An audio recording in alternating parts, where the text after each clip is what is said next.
from my antidepressant, so my doctor added Vita, proven to provide greater relief from depression symptoms than an antidepressant. What's going on, everybody?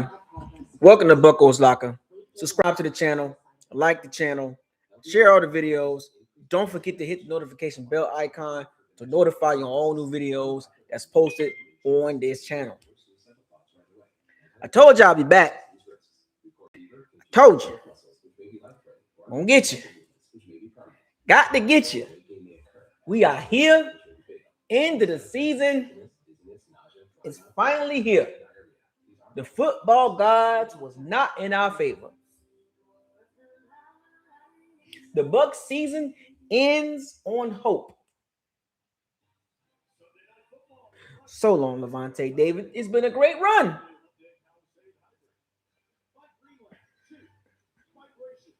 I'm live on YouTube. I'm not on StreamYard. I'm live on YouTube. What it do? What business is? Word on the street. I am live on YouTube.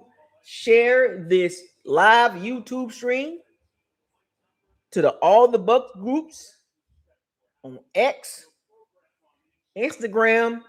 Matter of fact, just stream it everywhere. This is an important video for the Bucs community. They need to hear this from me. I will not be bringing in nobody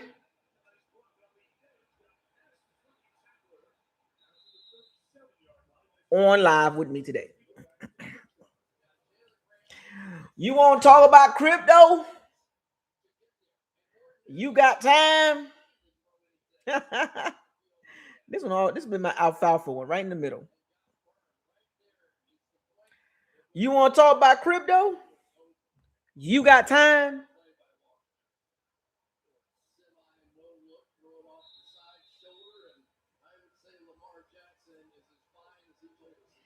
I don't care about none of that. Let's get down to the real deal. What did we see today? We thought that you can get in the playoffs on hope.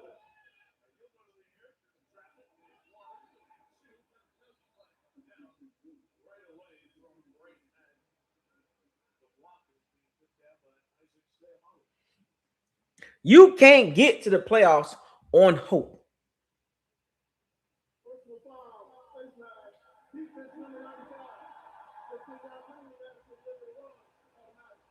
Not gonna happen. Like this video, share this video, because we got all night. I don't want to hear it. No excuses about anybody I mentioned today. And you know who I'm going to talk about. I'm talking about Jason Light, Tybo, Baker Mayfield, Josh Gazard, Bucs talent, Bucs good players, because there were some good things that the Bucs did this year. It wasn't much, but it was some good in there. All I'm saying is I do not want to hear excuses for the good, bad, and the ugly. Because it was full of that this season. Full of that.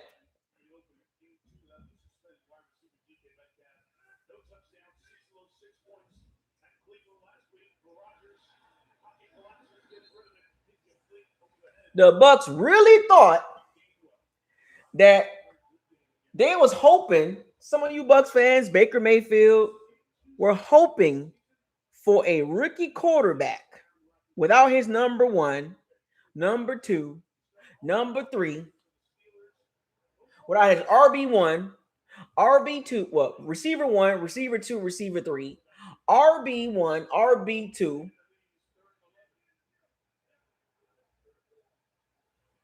missing starting center. You wanted him to pull a tough victory out?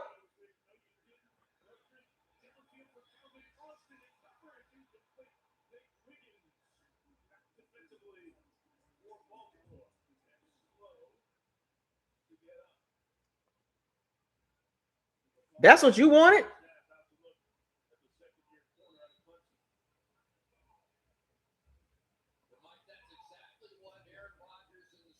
That was a big task to ask for a rookie.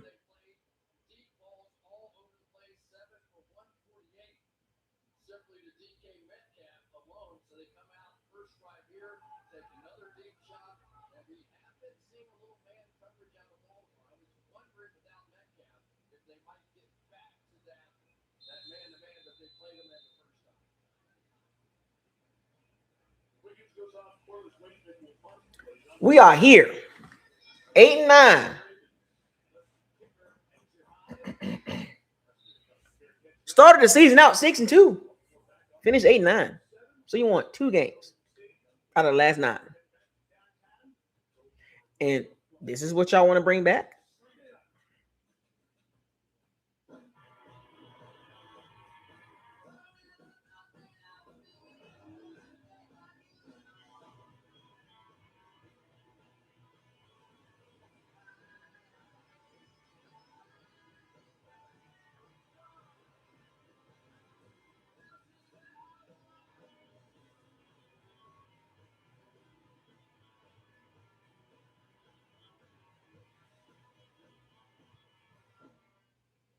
A successful shindig doesn't happen by accident. It's a choice. Walmart Plus members get free delivery on more than just groceries, so I can order a Gouda at a good time. The world is your oyster. What the country calls? Raheem Morris. Raheem Morris has fired. Raheem Morris was fired. Look, I'm trying to tell them, if the Falcons get a good coach, it is over with for the Bucs. They fired Raheem Morris. And they kept the GM. Raheem Morris was fired 3 minutes ago at reports by Adam Schefter. Raheem Morris out of there. They didn't take long. They said, oh, no, we good. We're not going to do this 8-9, 9-8 crap. Too much talent on that team. You saw it today. They struggled. They struggled. He will never again get a head coaching job. Over with. The Falcons are a step ahead of the Bucs.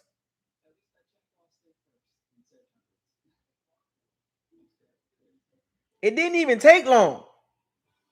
Got rid of him. Breaking news. Raheem Morris out of there.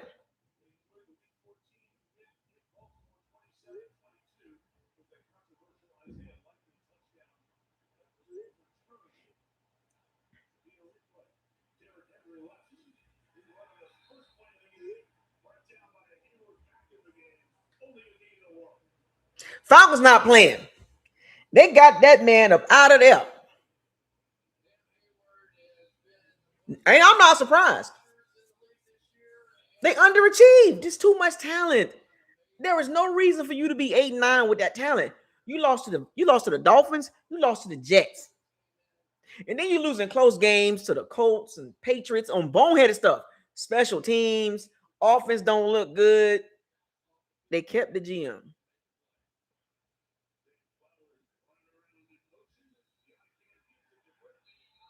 He won some meaningless games. If they would have won this game and they got into the playoffs, he would have kept his job. But you didn't get to the playoffs and you lost. You won 4 straight games. Meaningless. You were eliminated weeks ago. But I will credit the Falcons getting rid of Raheem Morris. And I said this. I talked about that. Said the Falcons can get rid of Raheem if they need a better coach. And I said this. I'm going to say the same thing to the Bucs family. The Bucs need a better coach. Nothing against Todd Bowles. They just need a better coach. Falcons was like, this ain't it. And if the Falcons get a up-and-coming, really good coach, the Bucs are cooked. If they can get a Vrabel, a Ben Johnson, a Liam Cohen type, the Bucs are cooked. You fired the head coach. That means your staff is going to change.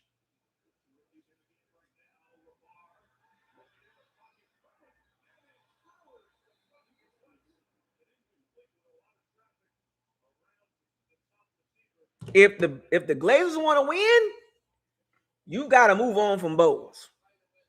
Because he ain't finna win nothing at the high level. And there's nothing against Todd Bowles and none of that. Where are you going with Todd Bowles?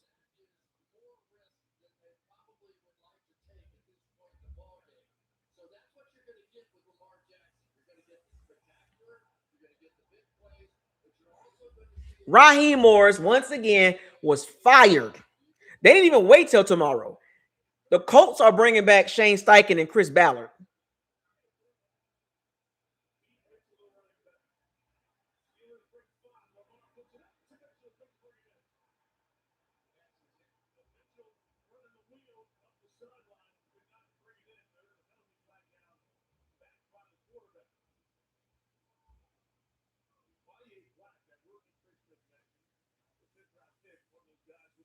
The Falcons said, no thanks, Raheem. Winning a meaningless game did not save his job. And what's so funny about the Falcons position, if Raheem would have beat the Dolphins or the Jets, they would be in the playoffs. Two bad teams. The Bucs lost to one of them and beat the other one by 1 point.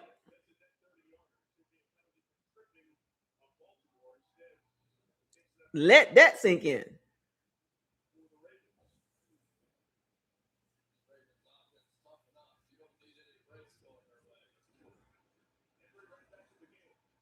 The Bucs better figure this out quick, fast, in a hurry. You shouldn't take long. Look, did Raheem Morris get shafted? I mean, Shane Steichen still there. You know, a lot of coaches got second chances.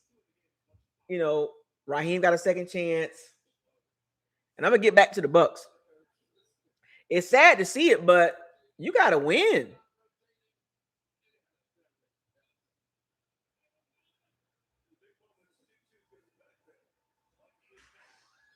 You gotta win.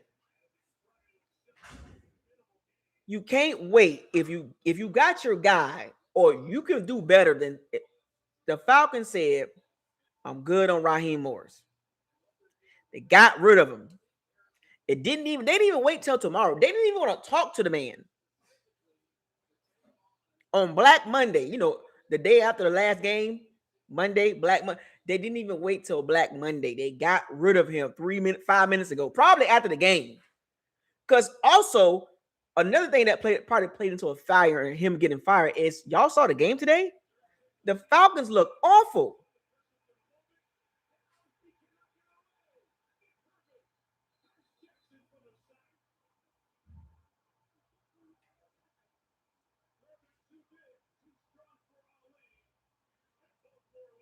Falcons look awful today.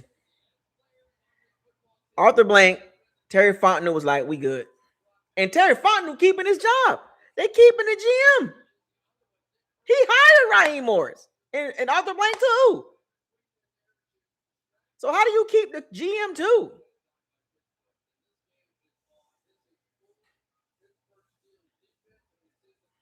The fact that the GM gave Kirk Cousins that goofy contract and was able to keep his job too? They got to fire the GM too. You just can't fire the coach and say that we good.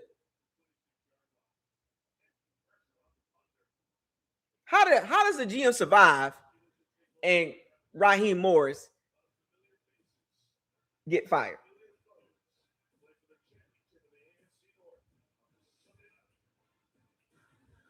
That's wild.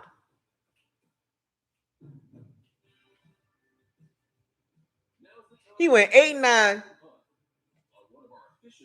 Huh? He's been there. Hmm?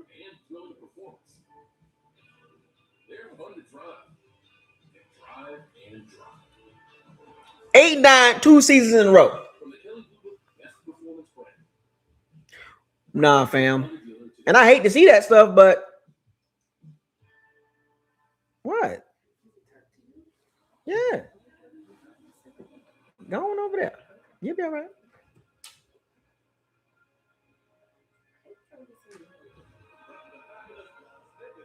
Right in that corner. Park it. Thank you.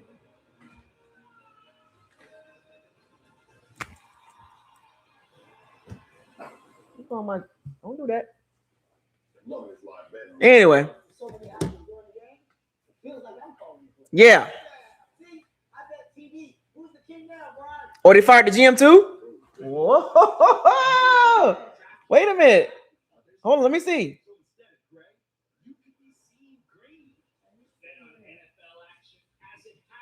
Wait a minute. They fired the GM too?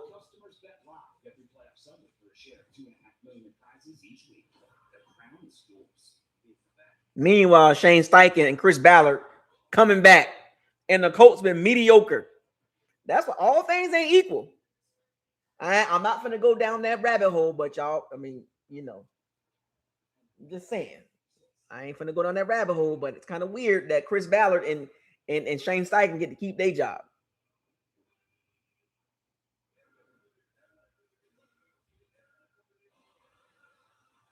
That's all I'm saying.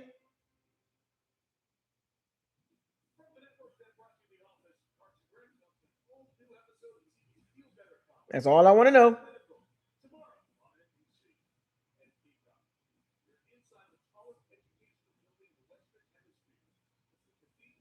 They fired the GM. I'm looking for it. I don't see it.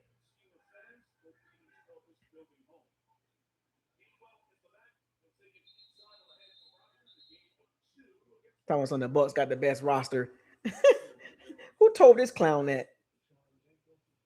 You can't have a bad front seven and have the best roster, bro. What's wrong with you?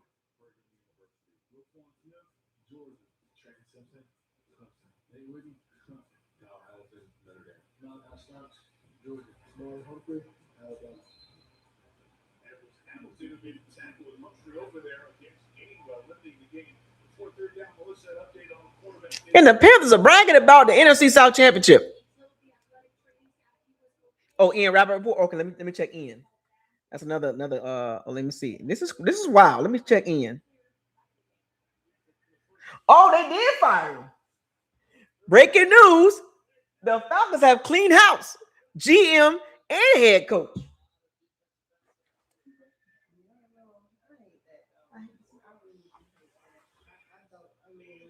It's needed, but I hate to see it. They made some bogus moves though. But, I mean, you know, I wouldn't buy no tickets.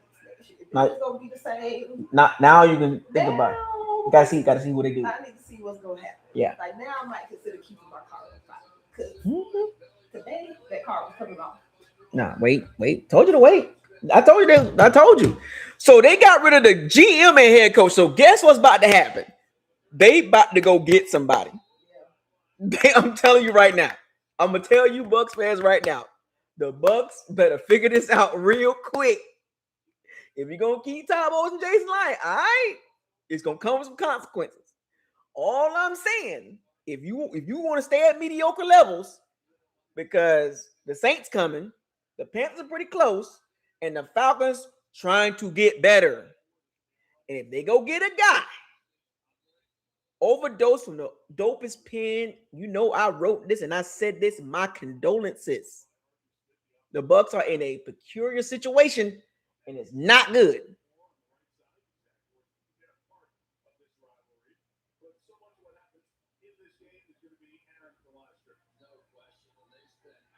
They said that Terry been removed from his position to what? Is he still going to be with the organization? That's what I'm reading. Well, I'm reading he fired GM. He fired. I'm on one of the main sources, like 4.9 million. He's an NFL report, insider. So if Terry Fontenot's been removed from his GM position, but he keeps the front office position, That's what I want to know. well, either way, he's not the GM. Either way, all I'm saying is, what you gonna do, Glazers? What you gonna do? You better figure this out. Crazy, right? Like, oh my God. So that means. What was that about? So let me tell you what's about to happen to the Falcons. Coaching staff changes, top to bottom. They finna get a whole reset. Even the defensive coordinator, he been, pretty decent. Man, they might do a reset. They might keep. I mean, they might keep him. That is wild. GM and head coach out of there. 2 seasons of 8 and 9, back to back. Can't do that. Unacceptable. Here we are with Todd Bowles, 8 and 9, 9 and 8, 10 and 7, 8 and 9. He got 2 8 and 9 seasons. In a 9 and 8 season, which came down to the end, and then he got a 10 and 7 season when everything was damn near perfect, and he only went 10 and 7. Man. And also, somebody made a good point. Michael Penix. What does that mean for him?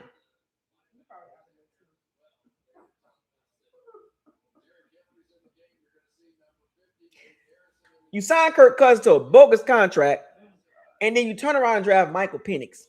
If you would have did one or the other, it wouldn't be no issue. But you did both. The one thing you cannot do, the one thing you should not do is when you do something like that, you better be 100% sure that it's going to work out. And as of right now, Penix hurt with an injury history, and Kirk Cousins is washed. They have a quarterback situation, and you're not bringing Kirk Cousins back. You can't, too much money. You're going to bring Penix back because he's on the contract, but he's not going to be able to start the season. He got old man needs.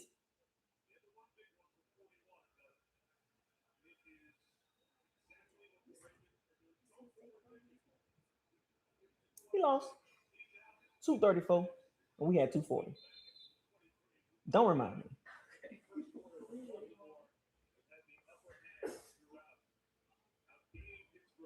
I'm just saying, Tampa got to do something. What did I tell y'all before the season started? Early last year. If the Bucs don't make a significant change, they're going to remain the same. The Falcons got a head start. And if they hit this and they knock this out the park, we just saw 2 teams. 4 wins, not really bad. Patriots were 4-win team, now they 13. Jaguars wasn't looking good. All it takes is a coach and a draft class.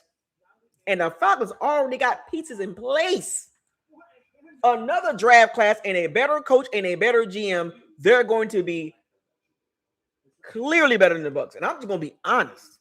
If they hit on the coach and the GM, because it's a combo. Game, set, match. Because they already got talent and you know it.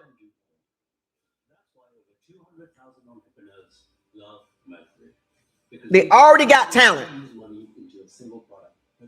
If they get the GM and head coach right, I'm telling y'all, and y'all know it, and we saw this time and time again every year. If you get it right at the top, the results will show on the field. If you want to stay mediocre, you will stay mediocre. The Falcons said, no thanks. We ain't finna stay mediocre. Enough is enough.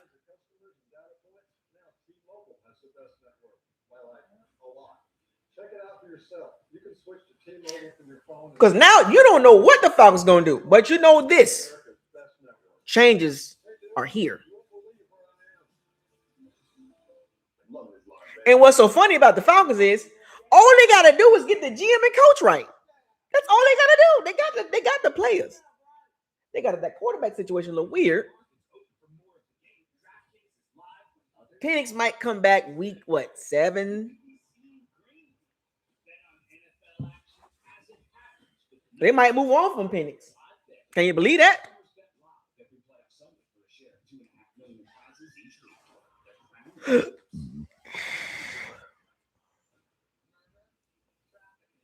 I'm telling y'all, this is huge. This is huge for the NFC South that the Falcons said no thanks to mediocre play and coaching. And here's the thing about the Falcons team. It's an attractive organization. Location. The city gonna get behind you. And the roster is not bad. So what if you were a candidate, you should be knocking at the Falcons' door. Because you have a possibility to get rid of the quarterback situation. And everything else is in place. The O-line solid. They were missing their top 2 right tackles, McGarry and Storm Robinson. The starter got hurt and the backup got hurt. And they had a 3rd string right tackle out there and still top 10 in running.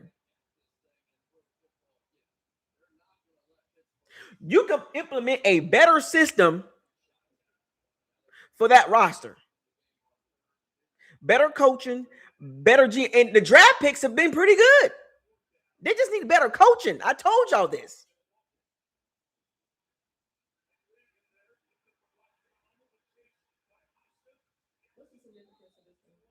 Winner wins the division. Big game.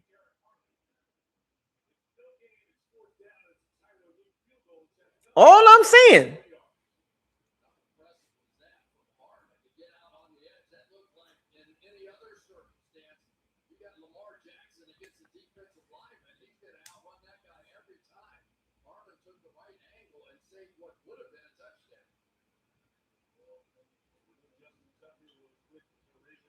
It's an attractive position.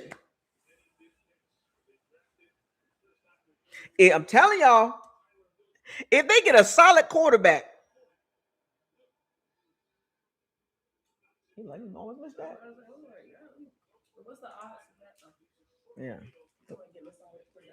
they can do it because you're not bringing Kirk Cousins back. He watched. You saw that today. It was bad. You was in the game. It was bad. He looked terrible. I was watching. He looked terrible. His arm shot.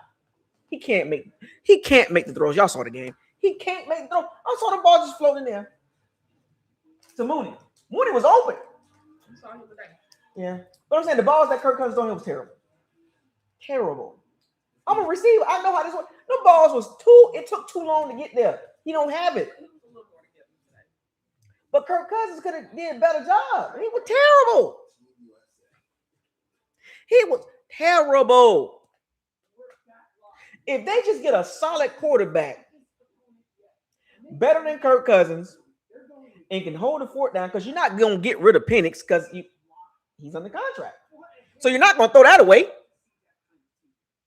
But Penix might just be a backup.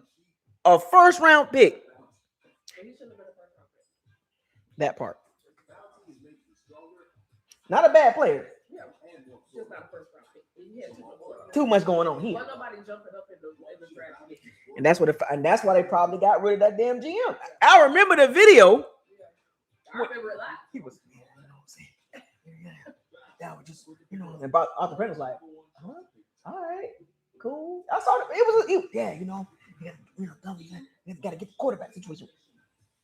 And it sucks for Michael Penix because he's from my hometown. Is he gonna ever really get the shot to be the number 1 guy at this point? Because if you get a quarterback, a veteran, they're not gonna do a young guy. They're gonna do a veteran. You get a veteran quarterback, younger, more healthier, and he does a good job, Penix not getting that job. He gonna sit the bench another year. He's gonna be 26, going on 27. Because he's 26, he's gonna be 26 this year. Next year he'll be 27. Haven't even played a full season yet. Now, if they get a bridge quarterback and let Penix just sit for a whole season and let him get let him learn a little bit more and all that, and then bring him back in 2027. And so you ready now? Now Green Bay did it a lot. Maybe the Falcons just need to sit Penix for a year and let the bridge quarterback, the veteran guy, come in. And because I'm telling you right now, if they whatever quarterback they bring in and he does good, and he's not old, like Kirk Cousins old, like maybe 30, 29, 31-ish, Penix ain't gonna start no time soon. And I wouldn't be surprised the Falcons might try to get out of Penix's contract. Even under a rookie contract, they might try to get out of that. What about Jaden? Is he coming back? Who? The Commander. Yeah, he just was hurt. I was gonna say, but you said you don't let him play? Oh, I mean, next year, yeah. I mean, it'd be helpful. The season don't start until September. But he didn't have, it was dislocated elbow. It's not the knees. And it was the left elbow, not the right. It'd be fine. Penix is a concern. But outside of Penix, the Falcons are solid. And like I said, I'm just talking football. I don't like the Falcons. I'm just talking football. I want y'all to understand that part. Get your minds right. Think with this. The Bucs need to get it right.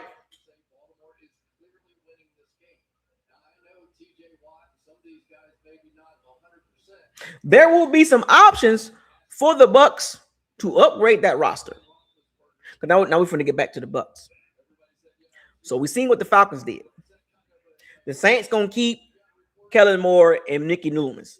Dan Morgan, Dave Canales staying with the Panthers because they believe they're on the up and up.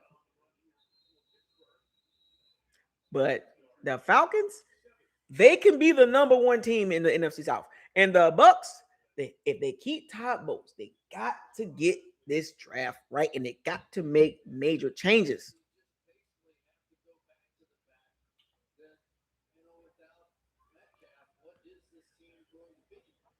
Malik Willis, yeah, that could work. Because then you got to think about it. If the Bucs keep Todd Bowles, where are we really going? Like, sometimes things can just get too old.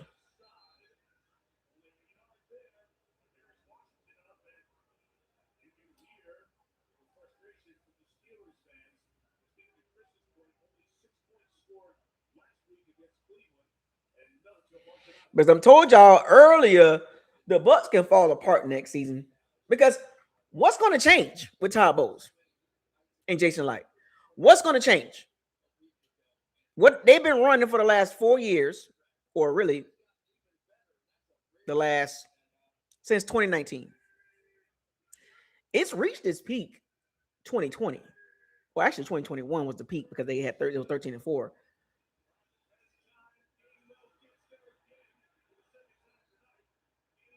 All I'm saying is, do the Bucs, they bring back Todd Bowles, they have to make significant changes.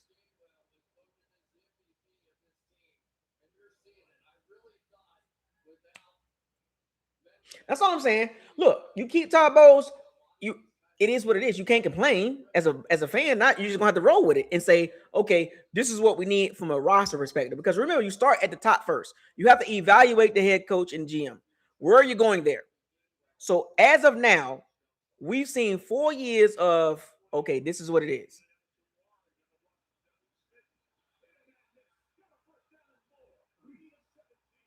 Hey, why they cannot tackle out there, boy?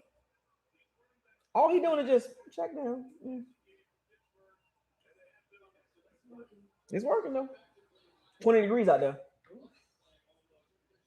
Look at this. I mean, just tackle him. Oh my Jesus Christ. Look at They keep tackling up here and it's down here and it's moving. If you stop this, it don't go nowhere. They keep grabbing up here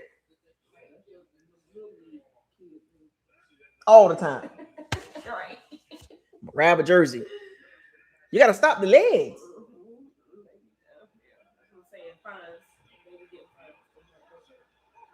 Oh, Jesus Christ. Ugly. He old too. He older than Kirk Cousins. 41. Aaron Rodgers. Jesus Christ. Horrible. What is up with these teams, these old ass quarterbacks? I mean, is there somebody else out there? Why do they keep Phillip Rivers, Aaron Rodgers, Kirk Cousins? Cut it out.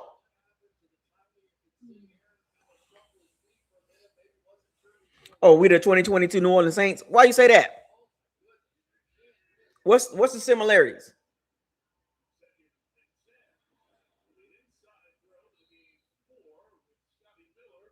Scotty Miller. So what makes the Bucs 2022 Saints? Are we stuck in this weird situation? Like, because the Saints was trying to hold on to this Sean Payton stuff. And it blew up in their face, and they finally accepted that we got to start over. And now they're coming up. They got the quarterback, look like. They got, the head coach. I don't know. The Bucs are, man, I hope the Bucs do the right thing. If they keep Todd Bowles, do the right thing.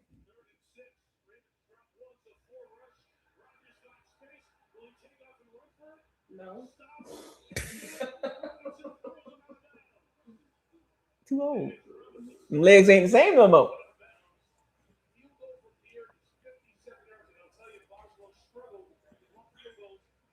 The first year without Drew Brees, 2022.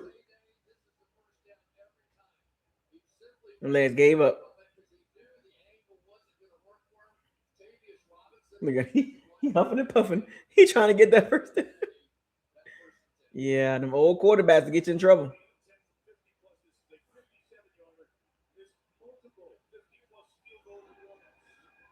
Ooh, 57. Boy, 57 seemed like a chip shot now, boy. They hitting them. Boy, they hitting 60 now, boy. Listen, I'm like, man, what's going on in the legs? It's the new standard now. If you can't hit 50 yards, boy, we can't. Don't even bother. I don't give a damn about you hitting 30 and 40 yards. Right, at all. I want you to hit them 50s. Back that thing up and let's see what you got going. Right, because like, well, we can cross the 50-yard line. We got some points. And points are at a premium. So, okay, so 2022 Saints last year, Drew Brees. So how are we similar to that though? Because we just went 8-9. So where do we go from here? Like, do we go up? Because I don't see where's the path up. That's what I'm trying to ask y'all this. Look, keep Todd Bowles. Cool. I ain't tripping on that. But where do we go? Where do we go? 8-9, 9-8, 10-7, 8-9. Where do we go? You on the verge of falling apart. Where do we go? We keep Todd Bowles. Where do we go?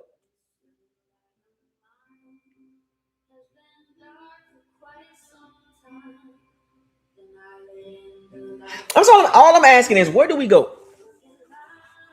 Look, keep Todd Bowles. Cool. Great. We passed that part. Todd Bowles stand. We passed for that. Where do we go?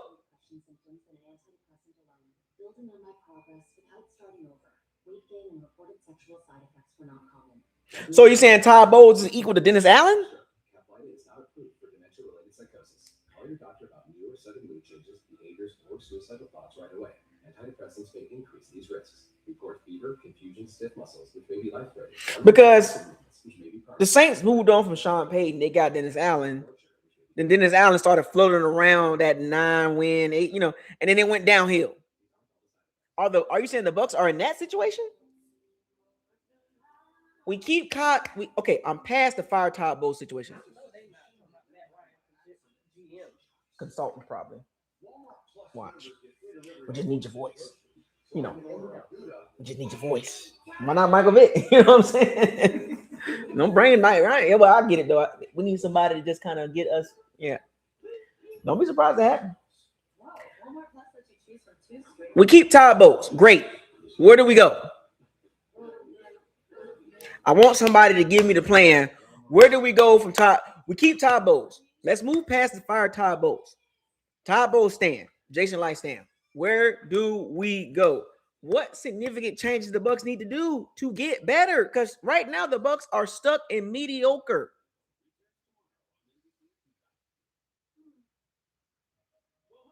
Because think about this. If this happens next season, which means we're one season late.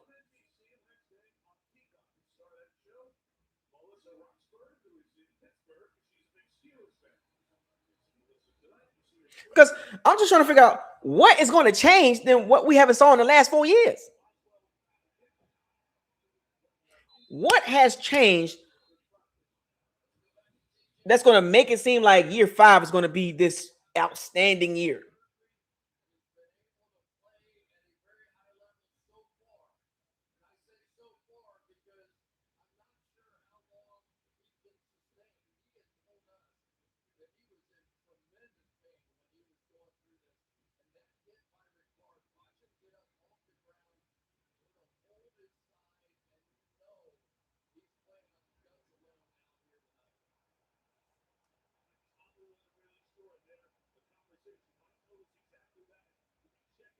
That's all I'm asking. All I'm asking is, all right, Jason Light, Todd Bowles come back. Where do we go?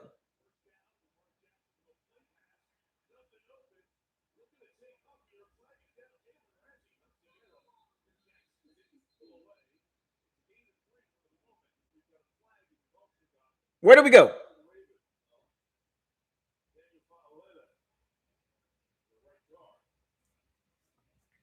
I mean, we went 2-7 the last 9 games. Where do we go? How?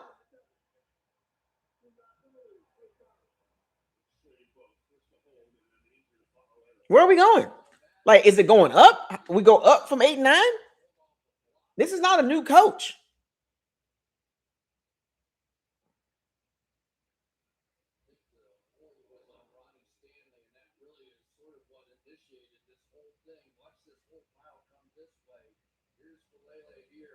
We.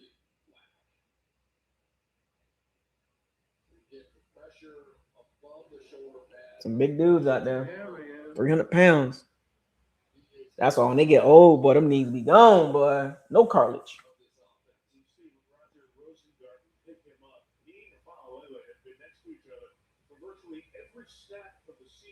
What's his back? Not the legs. Thank God. You can get over that back situation, but them legs, boy. Some big dudes, boy. Ooh, you still next to one of them dudes? Ooh, them dudes like, what you been eating? A human? You eat humans?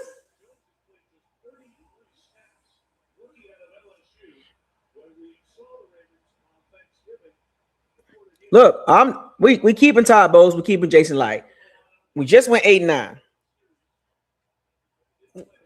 What's going to be different? Like what's going to be different this season? Well, 2026 season. What's going to be different? Baker's going to be back there. He's going to have all the weapons. Oh, we're going to change the OC? You change the OC, then that's a significant change. But then that's another offensive system that Baker got to learn. I keep asking y'all this question.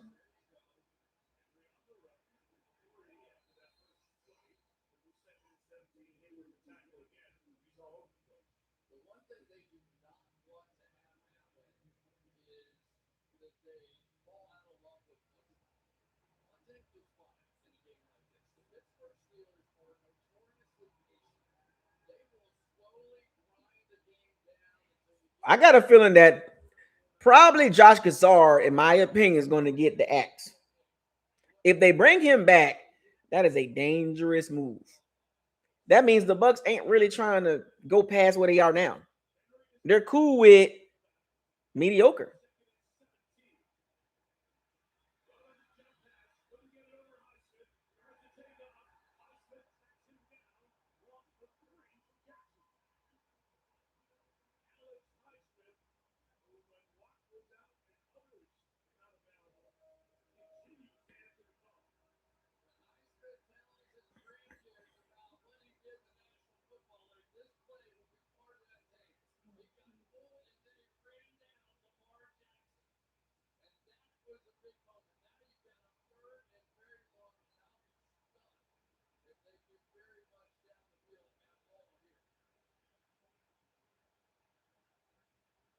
I'm gonna keep asking the question, man.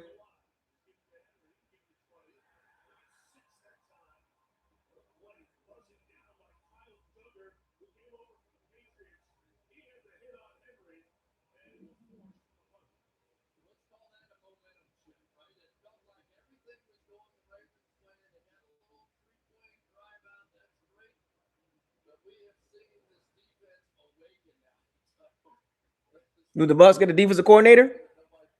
Do they change OCs? Like, man, but something got to change, bro. You can't just bring everything back and just run it back and say, oh, it's injuries. Nothing's gonna significantly change unless they make something like they gotta do something. You just can't run it back.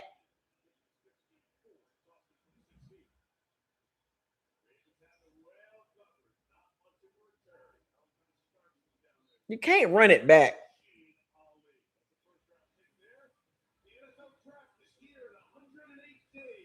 That's all I'm saying. Todd Bowles, Jason Light come back. You got to change something. You can't just run that back. That's over with. Hashtag over with. You can't just run that back because it makes no sense. You don't want to run back what you just did. So next year, divisional opponents, home games, Packers, Vikings, Browns, Steelers away, Bears, Lions, Bengals, Ravens. What are we doing? Like, you gonna run this back? You're gonna run this squad back with a draft class. Unless your draft class is an impactful draft class, and you get your James Pierce or Xavier Watts or Walker or Billy Bowman, you're running it back to do what? I'm telling you right now, if the Bucs pull this stunt next season with Todd Bowles, he ain't gonna make it to the end of the season. This is it. Like, now you're with a coach on the hot seat going into 2026 season. So that means you're not going to get a top coordinator because he's going to be too scared. If things go south, I'm going to get fired along with Todd Bowles, or I'm going to get washed out by the new head coach. There was so many things this season that didn't look good. Bucky Irvin situation, Kalaji Clancy situation, Hassan Reddick situation, JPP situation, Josh Kazard situation, J Mac getting injured situation, Mike Evans hamstrings and collarbone situation, Chris Godwin bringing it back too early situation. That, like, you can't run that back because there's a chance that can happen again. The O-line situation, Graham Barton regrets really bad. The guard situation don't look good. The backup guards. So you're gonna bring back Cody Mulch, and then what? You still got a left guard. It's like, you can't run that back. You can't run it back.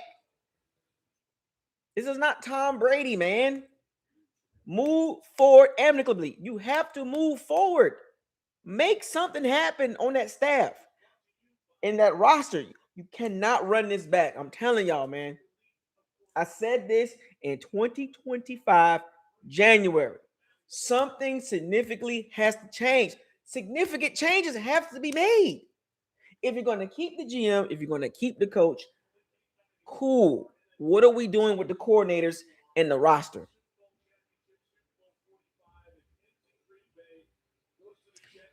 You got a bunch of dudes that would not be probably coordinators on any other team. Larry Foote.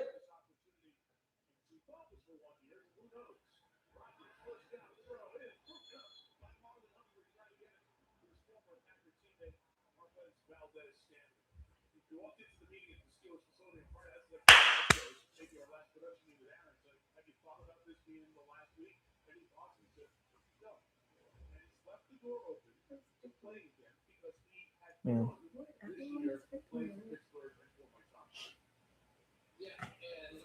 I've got to think this game is going to have a lot to do with that. Mm-hmm. If he takes the Pittsburgh Steelers to the playoffs without DK Metcalf, that would be a really impressive accomplishment. Because I love the locker room videos.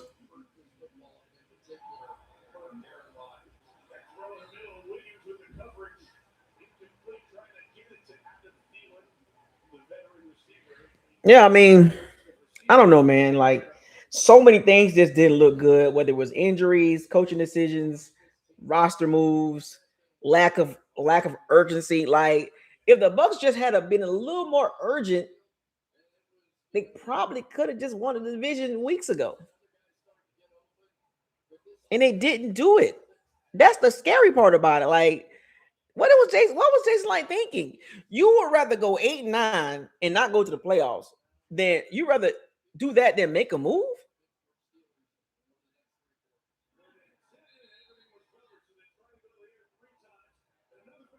They look terrible out there. Steelers are terrible.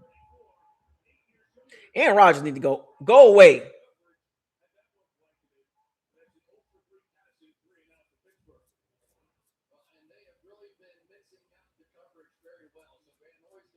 He brought back JPP.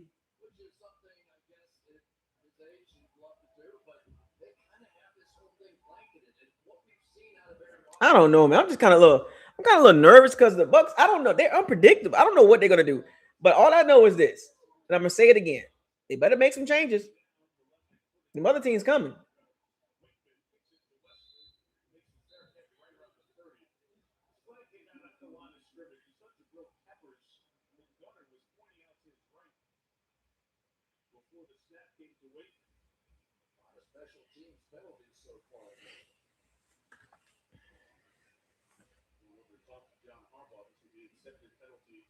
Seven on the night. 37 sacks. Yeah, it was not good, man.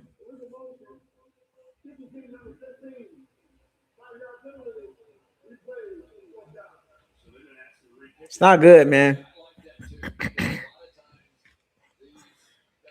3 teams in the NFC South, 8-9. What are we doing here? He has Ben Skoranek to come back. Ben Skoranek is the gunner. He's one of the best in the league. He's a Pro Bowler. But you see that vice? Those two guys trying to keep Skoranek from getting in play. They know they're going to have to find ways to get Skoranek free against that vice tonight. And that time, that motion caused him. Now Peppers moves Skoranek back before the snap comes. And now they've got the return set up, so an opportunity here for the Ravens. It's organized. It's another good kick by Wayne, and less than 10 at the 35-yard line. A lot of little stuff at 53 yards. This thing LeBron just looked like, man, why am I out here in this 20-degree weather? It's cold out there. I want to go to that stadium. Steelers. I heard that's a pretty good stadium. You know, it's old school. You know what I'm saying? That's nostalgic. You know. All right, let me read these comments. Yeah, Atlanta clean house, man. It's a scary situation. Like as a Bucs fan, like you don't want the Falcons to hit the head coach GM. If they hit that bid, no, I'm talking about it's gonna be long. It's gonna be a rough. Even if the Falcons get some type of Mike McDonald type coach, like a Chris Shula, or one of them, young, hungry coaches, and they hit. Oh man, and I wouldn't be surprised they go back to the Rams and 49ers type setup. You know what I'm saying?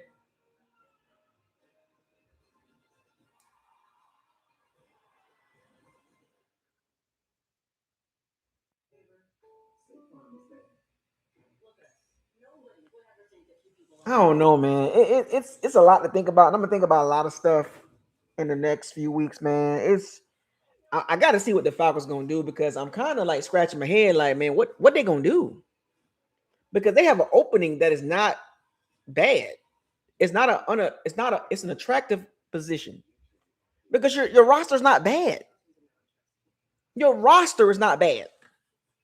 Yeah, you might have to make a couple contract moves with B. John but the Bucs are just in this weird spot. Like, how can we really hang our hats on something after this season?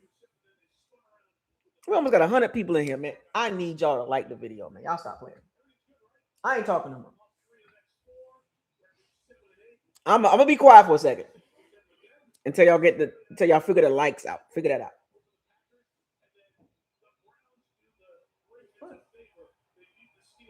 Stop, ain't it? Mhm. Mhm. Oh boy, that's a big dude. I'm about to Man. say, honey, look, God, And it's 20 like, you a little degrees. giant down. It's 20 degrees out there. You gotta tackle that big. Like, ugh. Playing football in the cold weather is not a good idea. I mean, it's not fun. You know what I'm saying? Because you tackling that giant that can run like a deer. Look how long he is. Like you're not supposed to be you're not supposed to be that big and just move like that. Look at they don't even want to tackle the dude. Just keep your hand in the ball. You gotta get them legs. You gotta stop him with them legs. He get the going, but it's a hard to tackle that dude. Oh, we got the lights up. Good.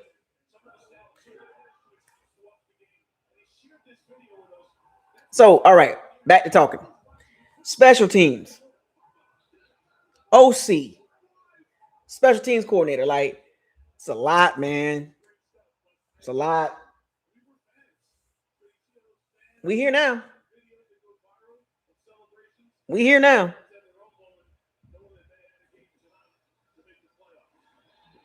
Hmm? Lamar Jackson, what is going on with him? He look crazy out there. Just turn around and hand the ball off, fam. Like, every time he throw the ball, it don't even look good.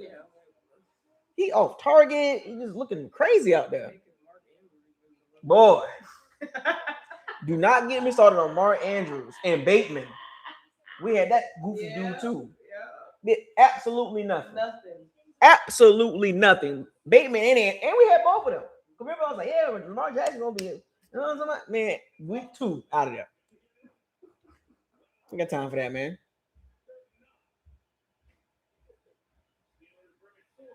Uh-oh. Yep. Flag.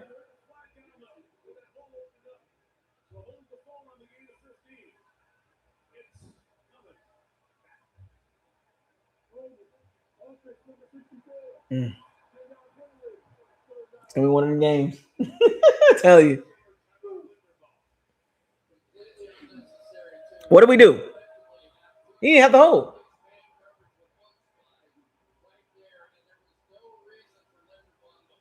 Oh.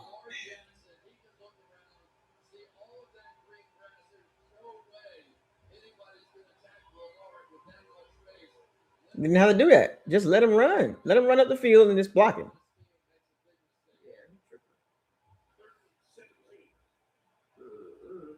And he finna throw a bad. Like that AJ call today. Yeah. Mm-hmm.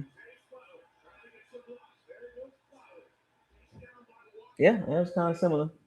Big play. Oh, what's going on here? Like field goal. 55 yards. Hey, make it. Make it.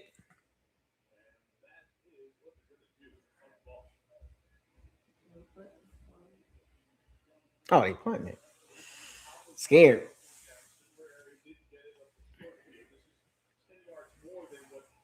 Yeah, the Bucs got to do something, man.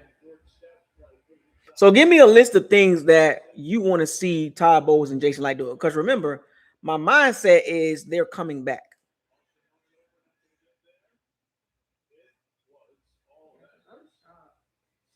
What? I'm glad that they went with him, but I'm shocked. Yeah, both of them. But the owner was okay with that moves. The Kirk Cousins, the Penix thing. He was okay. He all right.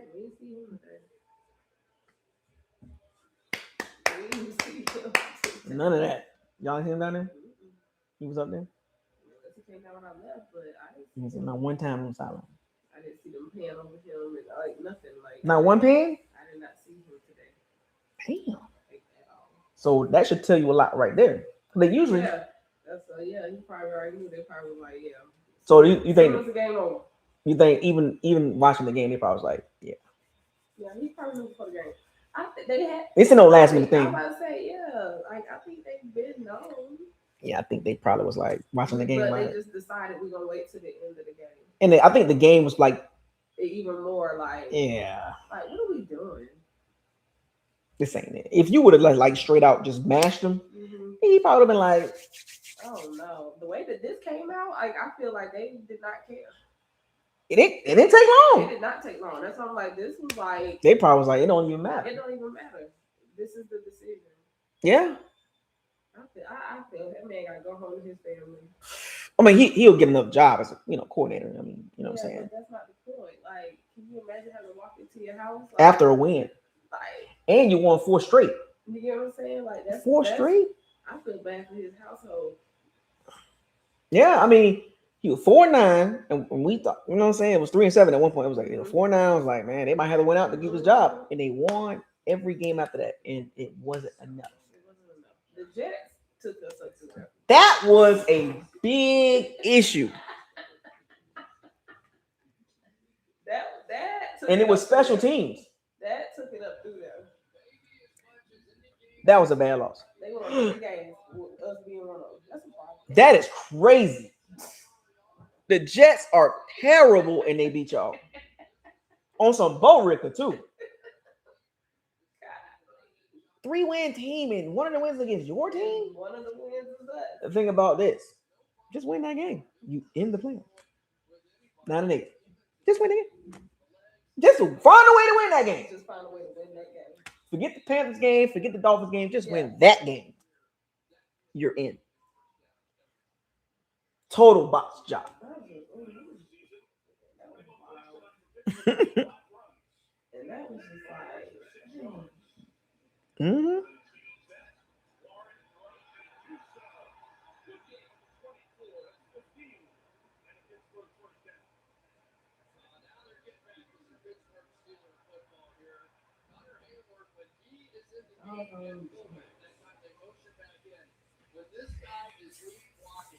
I don't know, man. I don't trust the Glazers to do the right thing. They're gonna stick with what they got. Cool.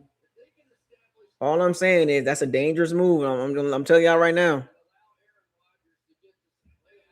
If they blame injuries as the reason why the season went bad, I'm like, oh boy, this is not good.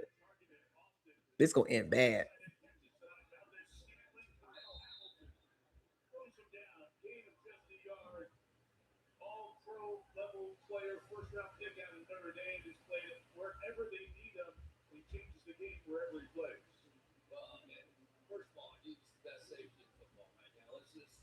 Winfield Jr. no longer a top safety. We ain't got no top pass rusher. Running back situation murky. O-line situation. Like, I don't know, man. I don't know if they want to run that back because of injuries. What is going to change? I keep asking y'all this. What is going to change?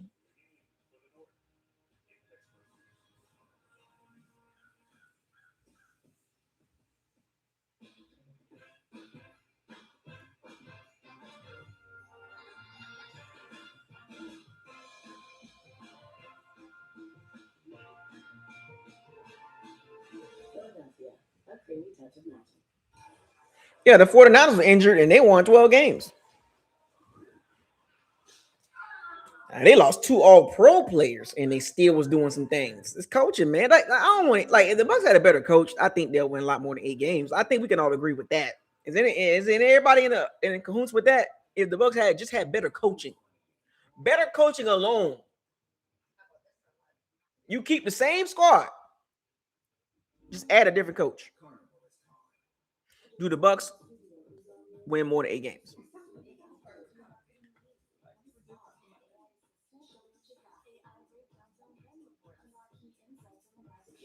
Yeah, you know what I'm saying? Yeah. It was like, you know what I'm saying? That was the other thing. And the reverse back, and we had to go get the quarterback up. We had to trade up. We had to give up our first, you know what I'm saying? We had to go get the quarterback, you know what I'm saying? And then we had to circle back. Yeah, because, Kirk Cousins, we don't know. Yeah, it was weird. It was like, that was a weird scene, bro. He was like, you could tell he was trying to explain it to him. Like, yeah, you know what I'm saying? And all the brain was like, you sure about this? No, I'm only going to trust the GM. And guess what happened? That same move got him fired. Because the entire NFL was like, why did you sign Kirk Cousins? If they didn't sign Kirk Cousins, nobody would have said a word. And Phoenix got hurt. He still would have got hurt, right? but no Cousins, it wouldn't have been a big deal. Penix got hurt, and you signed like, oh, what you doing? Like that was a big topic. You sign Cousins, and then you turn around and draft Penix. Why did he sign off on that? You take either or. You don't take both. Because the thing about it, that situation didn't end well for either quarterback. Kirk Cousins looked bad. Penix got hurt.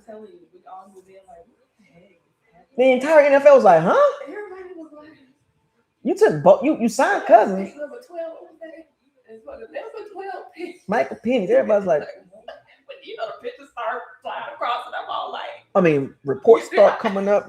Social media was going crazy. Because even the entire NFL, everybody was. you just signed Kirk Cousins. What you doing? Look, this is a we're like, oh, look, you just kind of like, Yeah. okay. Kirk Cousins old. You're like, okay, knowing that this don't make sense. If it would have worked, they would have shot us. The fact that it didn't work, we do it. That's the part. It didn't work. And that's what make it even worse. That's what make it even worse. It didn't work. That was the danger part. Yeah. That was the dangerous part. You got an old quarterback and you got an injury-prone quarterback with bad knees. Old quarterback that you guarantee all this money. And it didn't work out. That was the worst thing that can happen. Just one of them got to work out. Somebody. Neither one of them. Because Kirk Cousins was a quarterback for the Jets game, right? No. Okay. Quarterback. Oh, but Kirk Cousins played a lot of games with you, like at least 8. Just go take a look at that. All I'm saying. Okay. Oh, well, you know what? Did he go out at the Jets?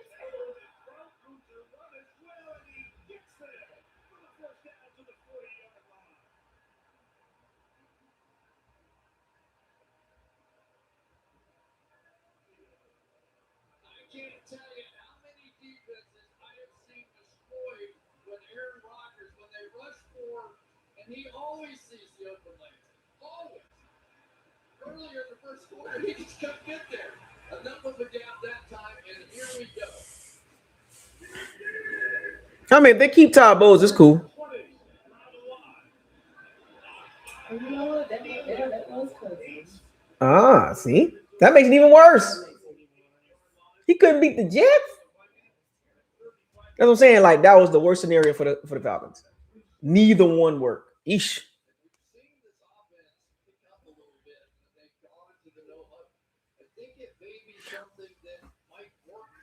So we good with Todd Bowles coming back, right?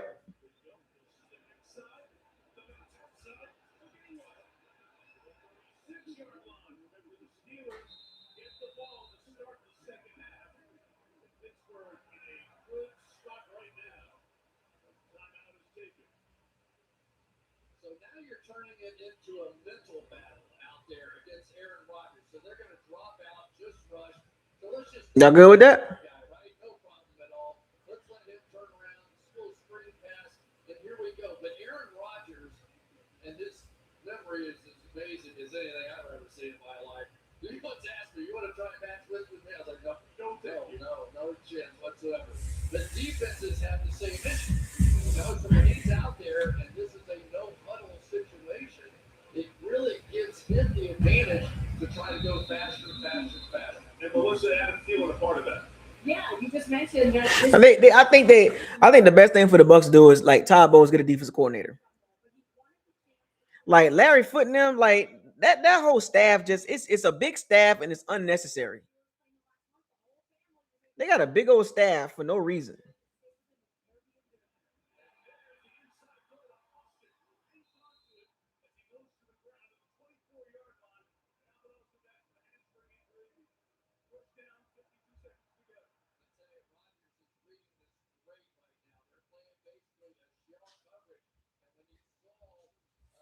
They gotta shrink that roster, that coaching staff. It's big for nothing. It's a big old coaching staff for nothing.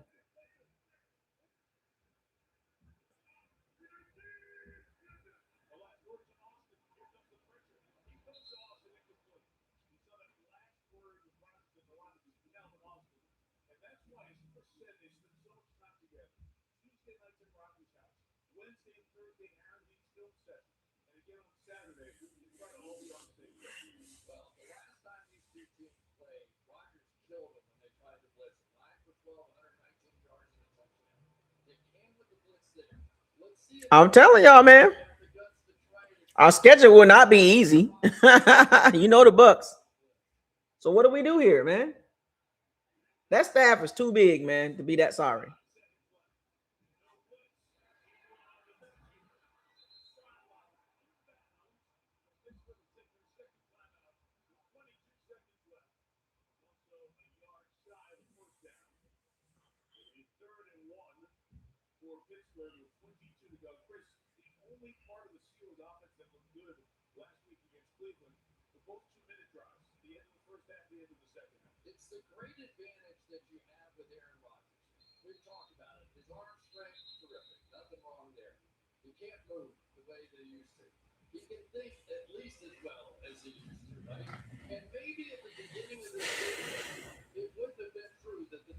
So we about to be trash again. Man, it's like depressing, man. Like I'm cool, but it's like something gotta change, man.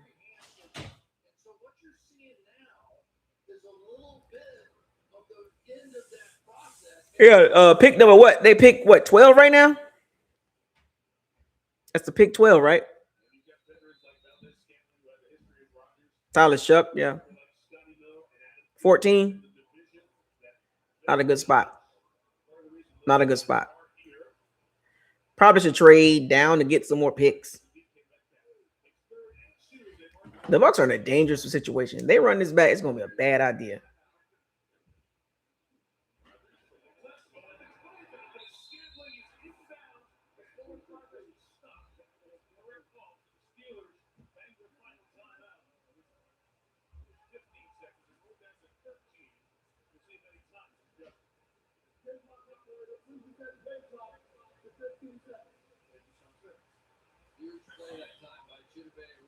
I mean, the talent would be great. I'm just saying, top 10 would have been good.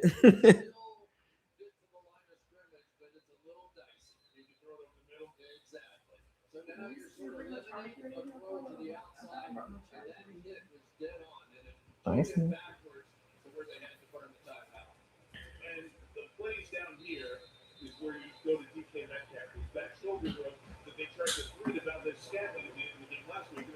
So when he's not there, you go to Pat Fryermuth.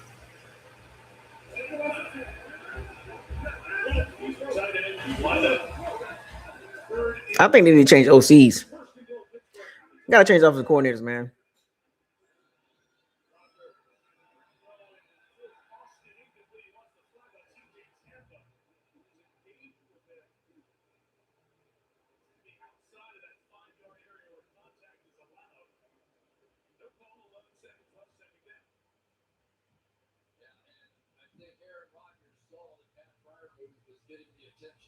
Safety in there, you had Hamilton overlooking, and so they're just making sure they had inside out that time on Fryermuth.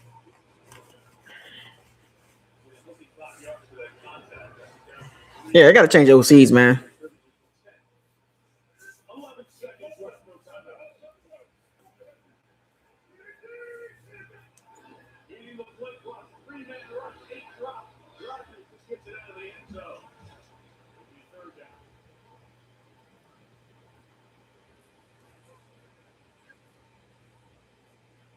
Still time, and Mike, the risky play here is a guy like Kenneth Gainwell. Because that little halfback option in the middle of the field, you may get tackled in the field of play, but man, he is really hard to stop on that play. We're watching some of those throws in practice. He is pretty dynamic. Absolutely. But I'm just saying, I've seen Aaron Rodgers raise your legs in that. The Bucs need to change OCs, man.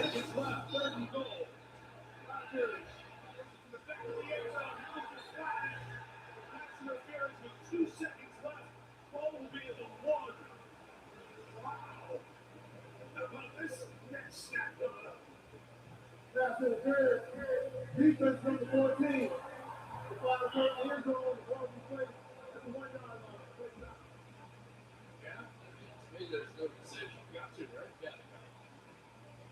This is to win championships. This is a divisional championship. Nice job by Fryer. He becomes the target, even though they were double teaming him again, Mike. He still went there. First pass return to the air on Hamilton. Remember that Hayward push with his brother was denied earlier. 2 seconds left, first and goal. Steelers going for a time score here before the break. He has got all 3 of those late game throws last time. He's at the top of the string.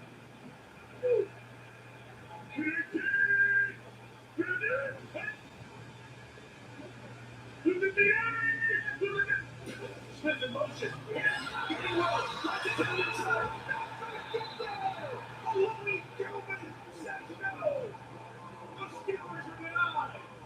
Mike Tomlin, what are you doing? Kick the field goal, bruh. That was a bad play call by the Steelers. Why did they do that?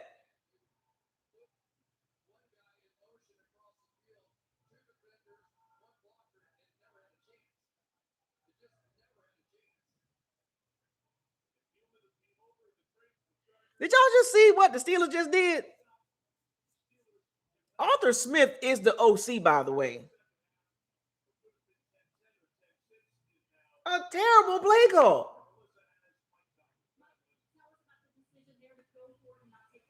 This is a win and go home circumstance, so we're gonna play to win. Defensively, how do you slow down Derrick Henry? It's not about him as an individual, it's about getting stops, and we got a sufficient amount of stops. We need to continue. Henry has 112 yards. He's 41 yards shy of the rushing title. Back to that last play one more time. What was the Steelers doing? That was a terrible play call.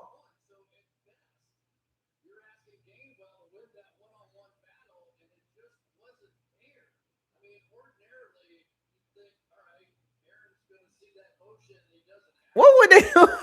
What was the Steelers thinking on that play call? Take the field goal. Oh my goodness! Look at Liam. Y'all see this locker room celebration with Liam Cohen?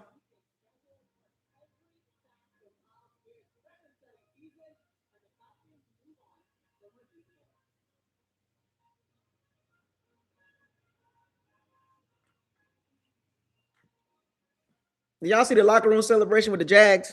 The Bucs need some energy, man. They need some energy, bro.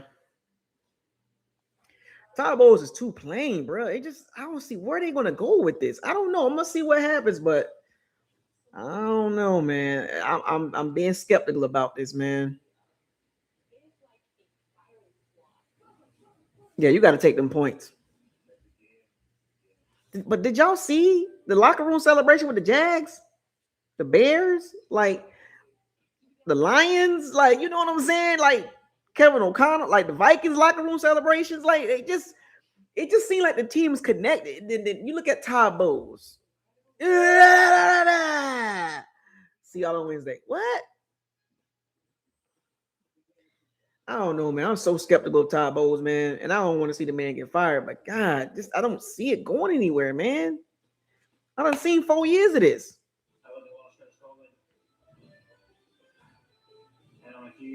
Yeah, the players like Bowles because that's his guys. But yeah, you can like a coach, but what is it producing? It's not producing at a high level. It's my question with the players like Bowles. So the players like Raheem Morris too.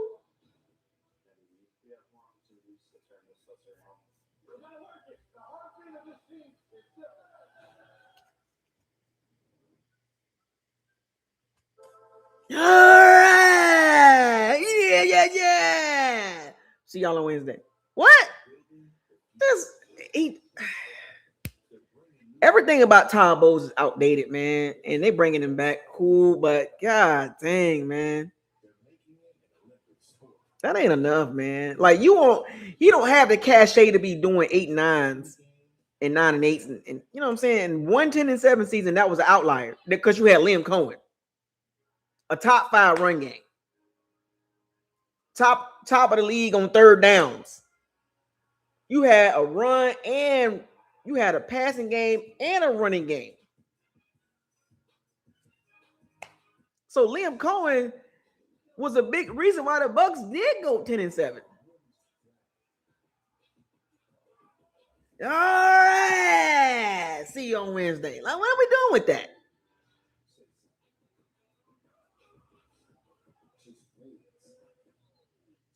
All right, game ball. Yes, I am a color. Get it right. See y'all on Wednesday. Where is that going?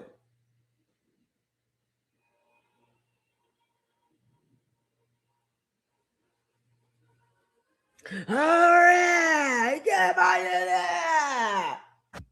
See you on practice on Wednesday. What? Meanwhile, you look at all these other locker rooms, it just looks live. Oh, we like Todd Bowles. Yeah, the Falcons players love Raheem Morris. Guess what? Out of there.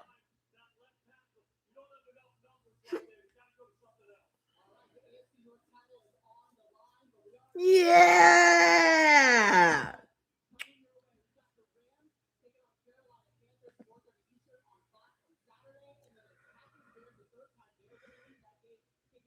Yeah. Like what?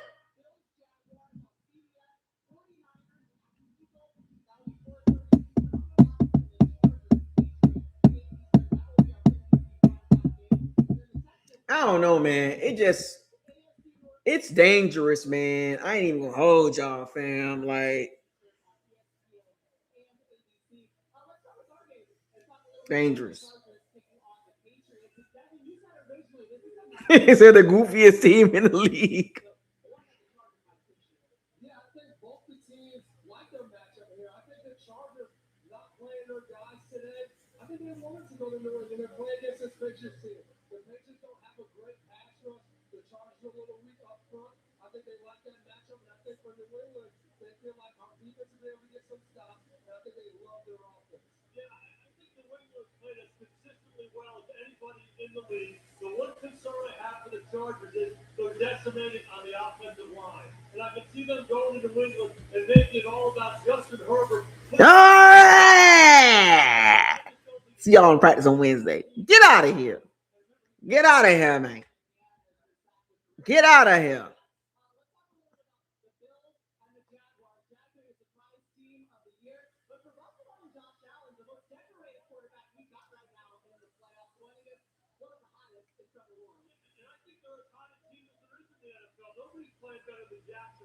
Jacksonville Jaguars 13-4. Meanwhile, we sitting here with Todd Bowles 8-9, talking about we're gonna come back with him. Like, you see what the league going at?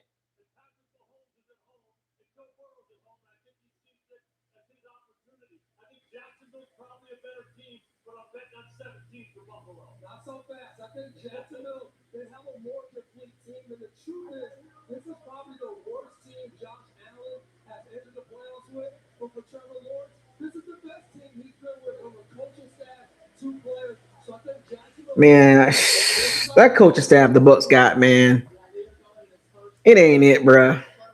But we stuck with it. Get out of here, man.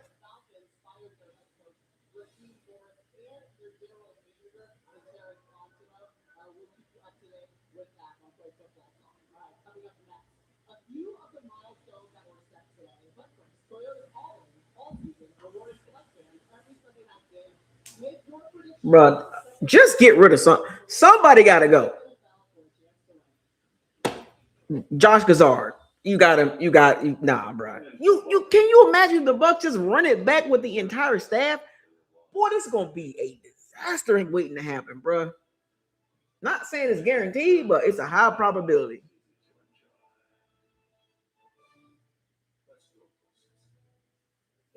Eight and 9, 2 times, and you keep your job.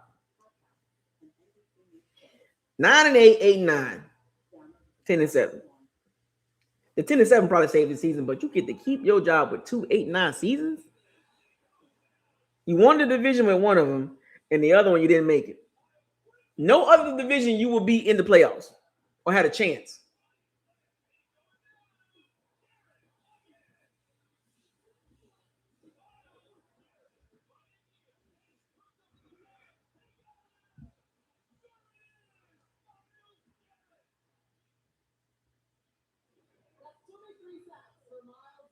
Congratulations to him. He said he dreamed about this day in 2022, and he made it official. Big time. That's a bad man right there. One guy got 23 sacks. The Bucs got 24 sacks on the D-line total.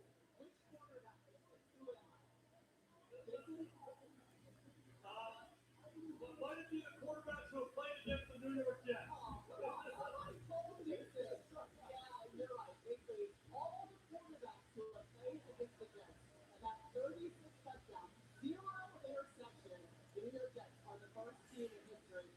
Aaron Glenn gonna be in the hot seat. Todd Bowles gonna be in the hot seat next year. Shane Steichen gonna be in the hot seat. We were going into the season with a coach on the hot seat. Aaron Glenn, Todd Bowles, Shane Steichen, Mike Tomlin, the loser of this game gonna be in the hot seat. Boy, we are going into the season with a coach on the hot seat. How are we going to get better as a team? Yeah, Aaron Glenn, probably after, he won't make it through 7 games.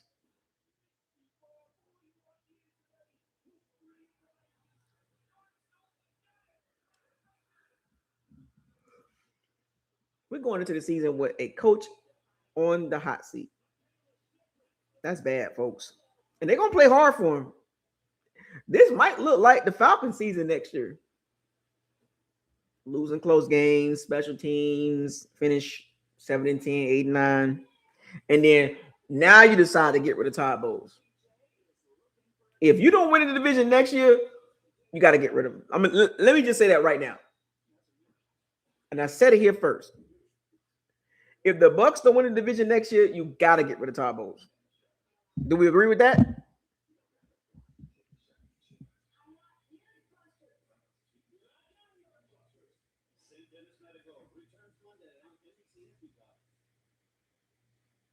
Y'all agree with that, right? If Todd Bowles will win the division next year, I don't want to hear sugar honey iced tea from none of you about, man, Todd Bowles, man. Come on, dog. Do we agree with that? They're making it an Olympic sport. They're taking the game where it's never been. Chase something. Movies flag. Chase it go. Right, my bad. If he don't get to the playoffs and win the game, you gotta go. My bad. Yeah, winning the division is not hard. My bad. It's too low of a bar.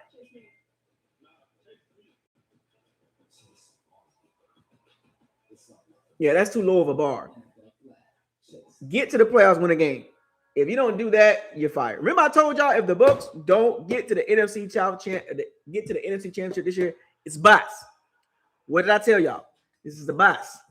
The season's the bust. I don't care what happened that was good this season. Bust.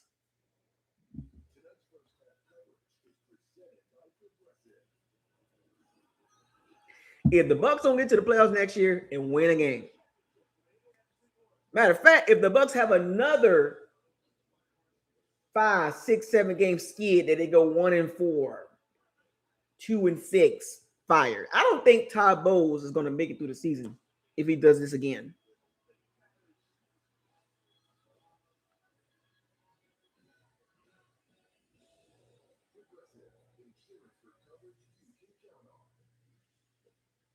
Y'all seen the Bucs stats for the season offensively? Ooh, we Baker didn't even hit 3,700 yards. Josh Kazar got to go.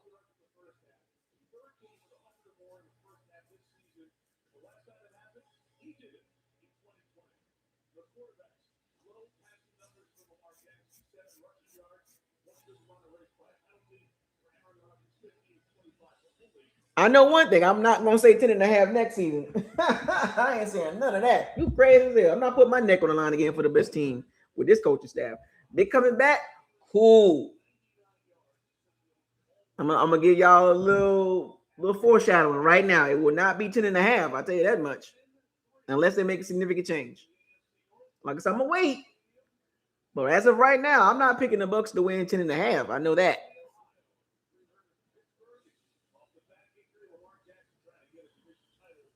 for his team. Steelers hit to start the third quarter. Tyler Luke to kick it off. Football against no win. Still here tonight. Jalen Ward with a return. Warren has brought the 30 to the 34-yard line. And listen, a moment ago, John Harbaugh. John, what was your message to the defense after that goal line stand at the half? I was off by 3. 3.5.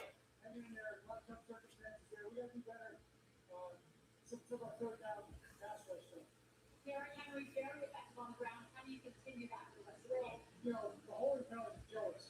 We both got to decide our holding count good. Refrain from that. Well said. Thanks.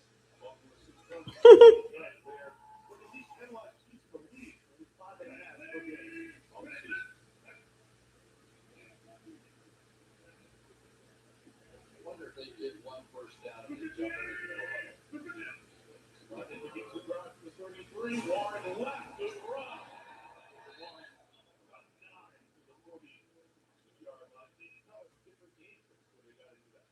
It really did, but I mean, this guy right here running the ball, Jalen Warren, go back and watch all his graded plays. Like, Yeah, right. Yeah, Adam Schefter said Raheem Morris yard was safe if they win.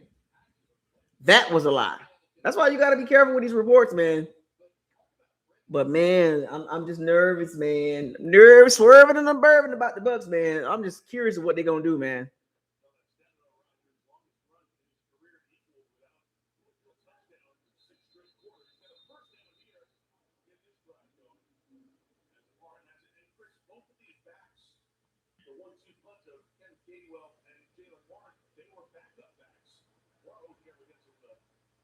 The Bucs lost to the Saints, the Falcons, the Panthers, the Dolphins. You couldn't win one of those games?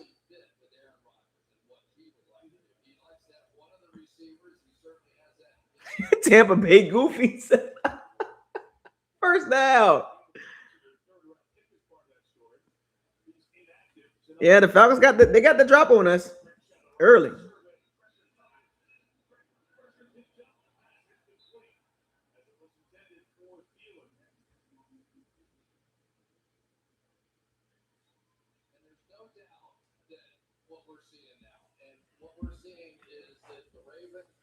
You couldn't win one of those games?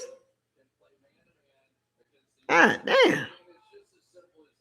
Just one. Just give me one, Baker. Josh Kazard, Ty Bowles. Give me one. One. Couldn't do it.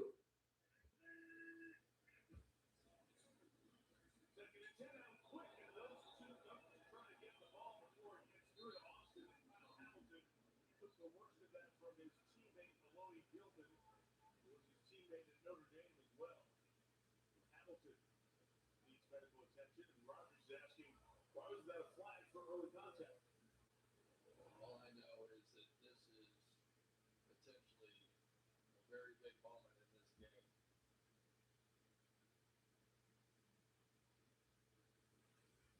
Kyle Hamilton's the heart and soul of this defense, no matter how you want to slice it. Gilman also with that helmet to helmet. He's the one who's walking off with the athletic training staff. So those two very important players on the sideline. One, the other being looked at on the field.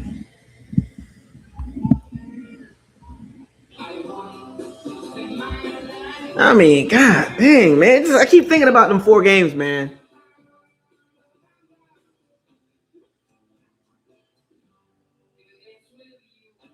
Barely beat the Cardinals. Barely beat the Panthers. Barely beat the Jets.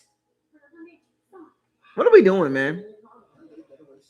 Get 0% APR for 60 months, plus 0 credits for 90 days on select Hyundai vehicles.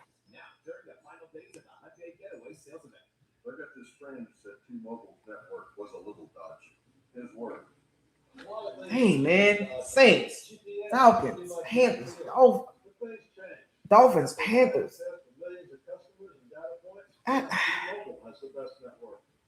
That's great. That's crazy work, man. You can switch to T-Mobile from your phone in just 15 minutes. See what it means to have America's best network. Dolphins got mud stomped by the Patriots today. No, the Bills. I'm sorry. The Bills mud stomped the Dolphins. I think that was the Bills. Barely beat the Jets. Barely beat the Cardinals. What are we doing with Todd Bowles, man? I don't know what I'm saying. I'm just trying to figure this out, man. Don't make no sense to me. Moderate to severe ulcerative colitis symptoms can keep coming back. Fourth and bowls. Look away to what's possible with Tremfya. I don't know, man. I don't have a good feeling about this. I ain't gonna lie to y'all, man. I don't have a good feeling about this. I don't like the way this team is going. 2-7 the last 9 games, and we're gonna run it back. You finished the season 8-9. You played like a bottom 5 team the last 9 weeks, and then you had 3 weeks of healthy weapons. Oh, and Baker get his weapons back. Evans, Godwin, J-Mac, Omeka Abuka, Bucky Irvin, Rashad White, Cade Otton. You had multiple games to watch Baker with those guys. He couldn't beat the Saints with him. He couldn't beat the Falcons with him. Mike Evans' game came back. Mike Evans had a monster game. You couldn't beat the Dolphins with him. You couldn't beat the Panthers with him. What are we doing here? I don't like the way this is going. If they bring Josh Kazar back, man, I can't get behind that. I'm focusing on Josh Kazar.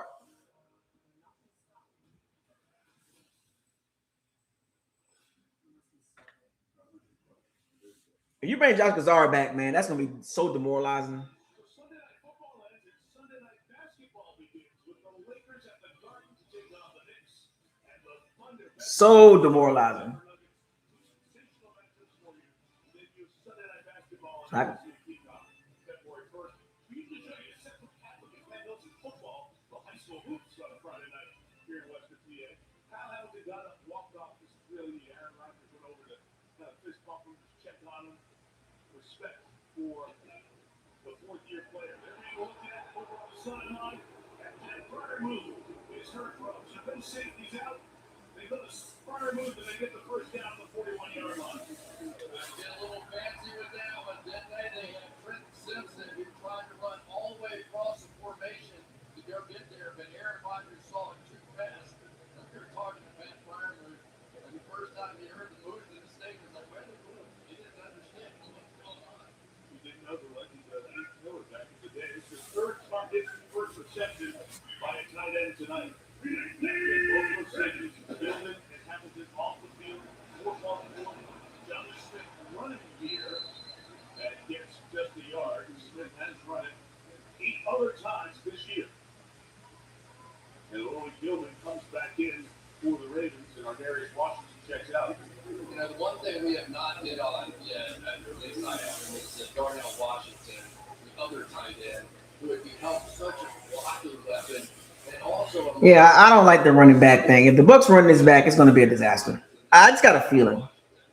I got this strange feeling.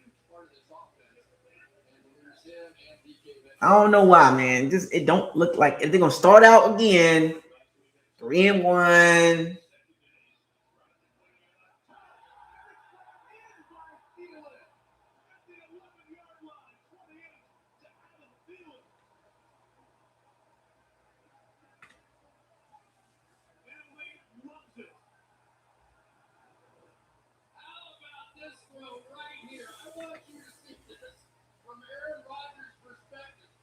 No room.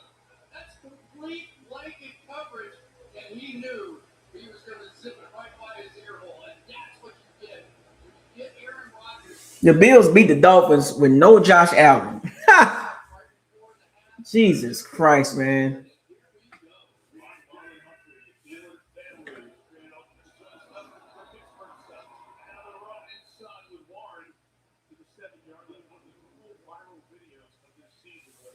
They beat the Dolphins with no Josh Allen, really?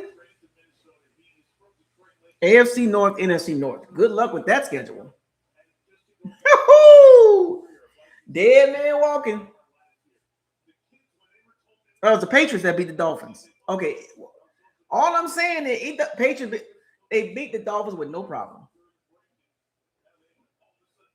Beat the Dolphins with no problem. Curb stomped them.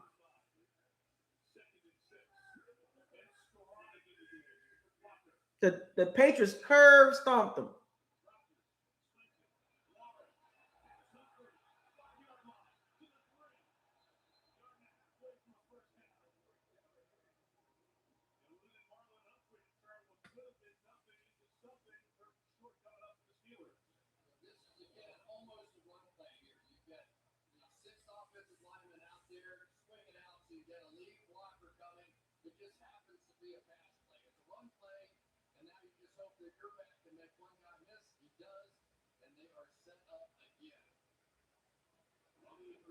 Look at Trent Simpson. What was he doing? Throwing his butt in there? You gotta tackle him, bro.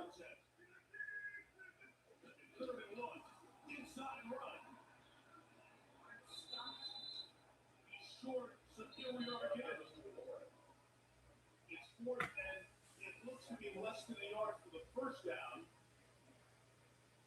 And about a yard and 2/3 of the touchdown. And Tomlin doesn't blink. He sends big Cameron Hayward onto the field. And Pat Fryer moves more big bodies. So they're going to go. This is exactly the same situation they were in before, but it was a longer one than what this is.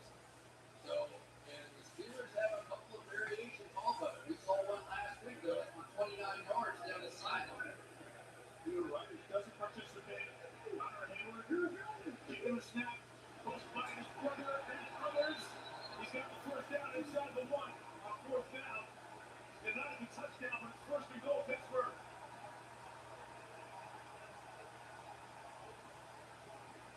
And then they keep the same big people out there.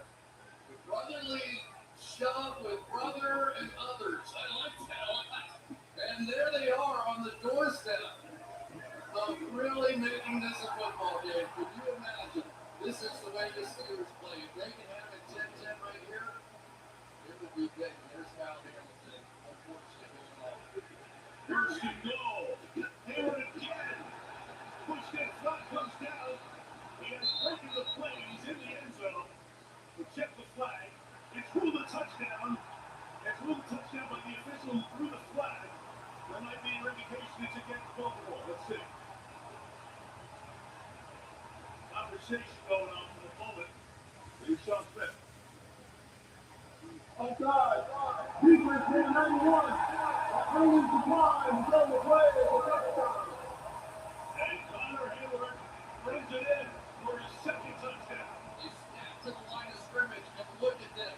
The Ravens nowhere close to being onside for one, but basically ready for the other. And so the acceleration, once again, the offense, we've seen it work, the acceleration on the goal line. It's so close to movement on the right side of that Pittsburgh line as well. Play is confirmed as a touchdown, and now we're an extra point for the tie game. Yeah, that tush push is terrible, man. They gotta get rid of that crap. That's so cheesy, man. They gotta stop that, man. That looks crazy. That tush push is crazy. It looks so crazy. You know what I'm saying? You know what I mean? Like tush push, like that's what we doing at 1 yard lines and stuff like that. Like, dang, that's so corny.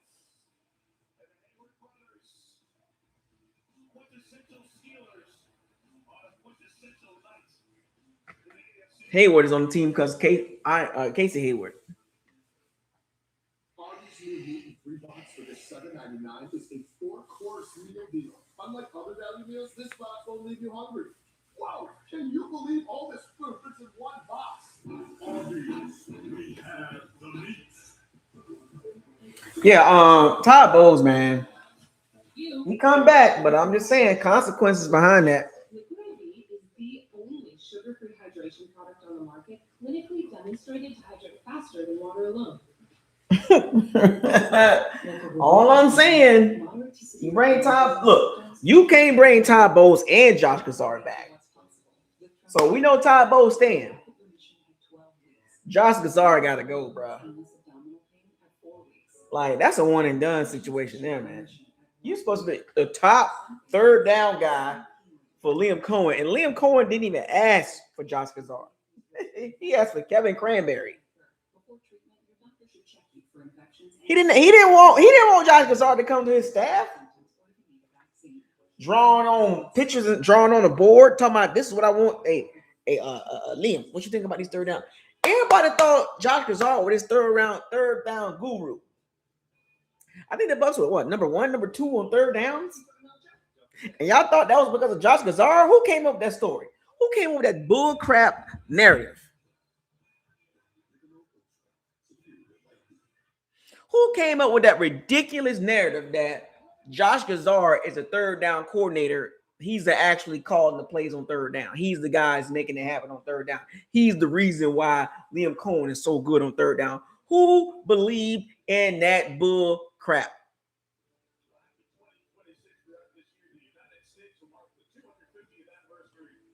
Thomas on third down coordinator. He's the reason why the Bucs third down offense is so good. The minute Liam Cohen leave, the third down offense takes 15 drops. What are we doing here? Come on, Bucs media, do better. They tried to sell us snake oil with Josh Gazard, just like they did with Dave Canales. You tried to sell us snake oil.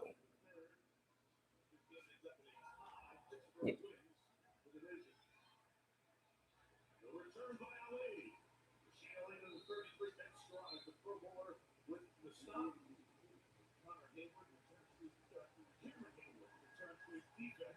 Stop playing with me.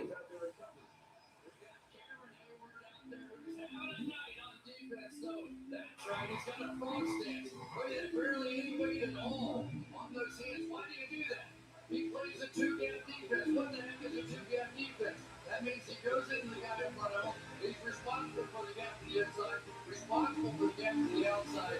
And so far, full falling order, he has been fantastic. Been a while since the Ravens have run a play. James Pierre is waiting for Derrick Henry. No game.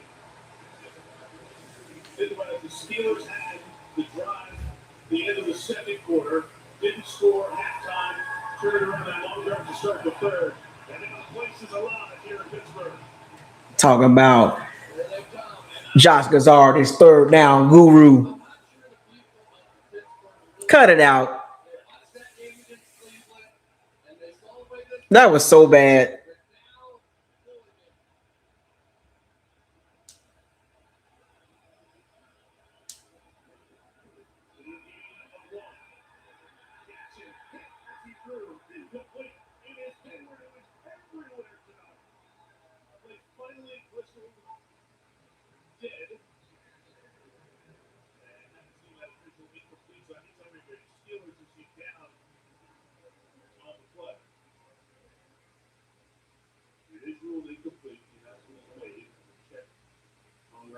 So here is the two gap we were talking about. He's going to go right through the lineup, and he's responsible for both gaps on both sides. But watch him just push his way back into the quarterback. At that point, he has to stay square because he has either side responsibility. And there he goes. Makes the hit just as Lamar was stepping up in the pocket. This is the reason he has continued to be one of the absolute best at his position. At the top of the frame, you saw the crossing routes and the contact. Jalen Ramsey ended up getting the worst of that. You can't bring Josh Gazard back.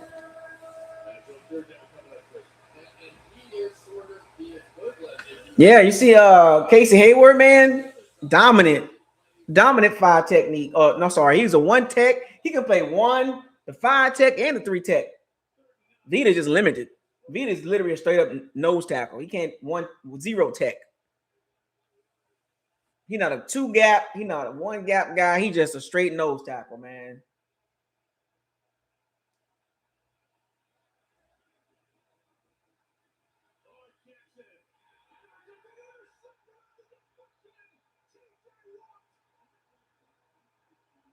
Is that Hayward again? What is going on with Lamar Jackson? He looked crazy out there.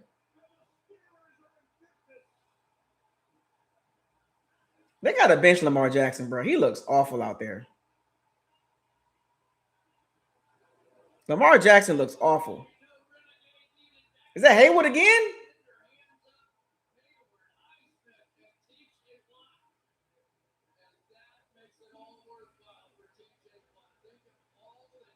Bruh, Lamar Jackson looks crazy out there.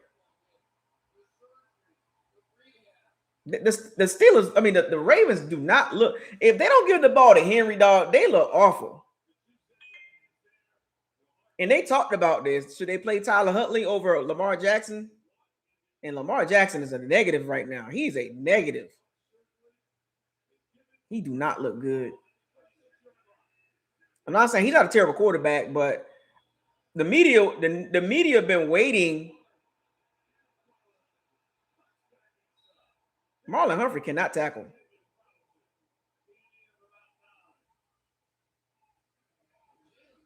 Dog, Lamar, like, this is a bad season for him, but they're gonna try to make it seem like he's terrible, like he's a bad quarterback. He's just having a bad season, bro. Like, we can't do that. He got 2 MVPs, 41 touchdowns, 4 interceptions last year. Like, we're gonna really try to make it seem like he's terrible.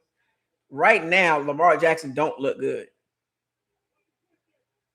He just don't look good. Marlon Humphrey cannot tackle.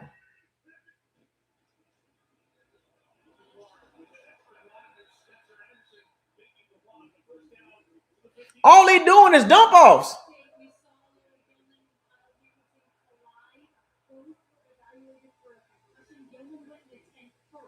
So Hamilton had to wait outside on the knee for him to come out. When Dylan came out, they hugged. Dylan was cleared. Hamilton was in there with the concussion specialist, then parted off with his head down just as the Steelers scored that touchdown to tie the game. Dog. The Steelers are playing check down football, and they can't tackle. I got a feeling the Ravens gonna make a change too at the coach. The Ravens look terrible right now. Like, Steelers are literally bullying them, like bullying the Ravens. I've never seen this in a long time.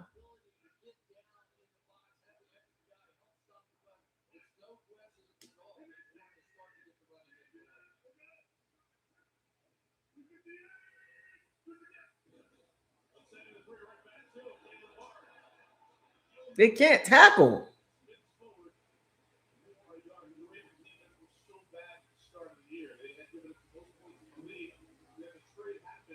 No, we need a Highsmith. What about that pass rusher number 51 from the Steelers? He nice too. Zach Orr gonna get fired. I think John Harbaugh might get let go. I think Baltimore might be due for a change as well, man. Sometimes you got to make a change. Like, they just don't look good anymore. Like, this season, this season. It's still a good organization, but sometimes it just goes stale, man.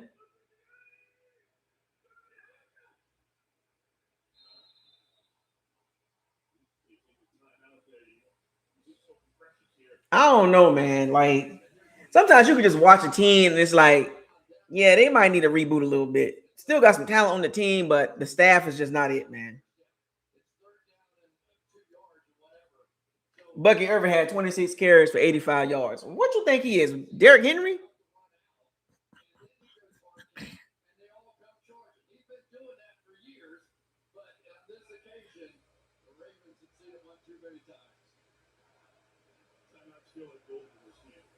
No DK, man. All the Steelers are doing is check downs. Running back check downs, bro. And the Ravens can't stop that.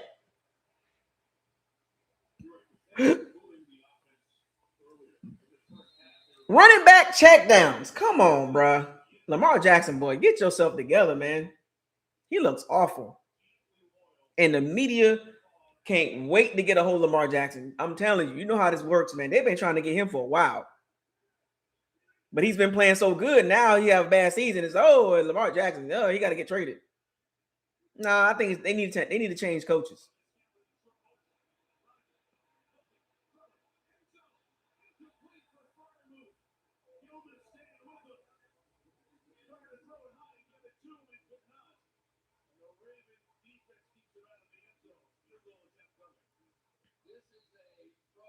Mike McDonald was a big difference.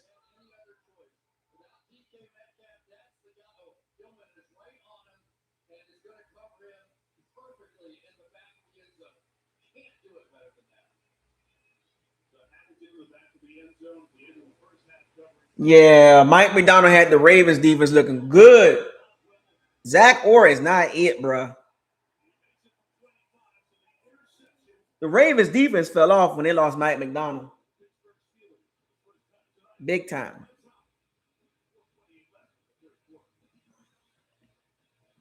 Rachaad White ain't coming back.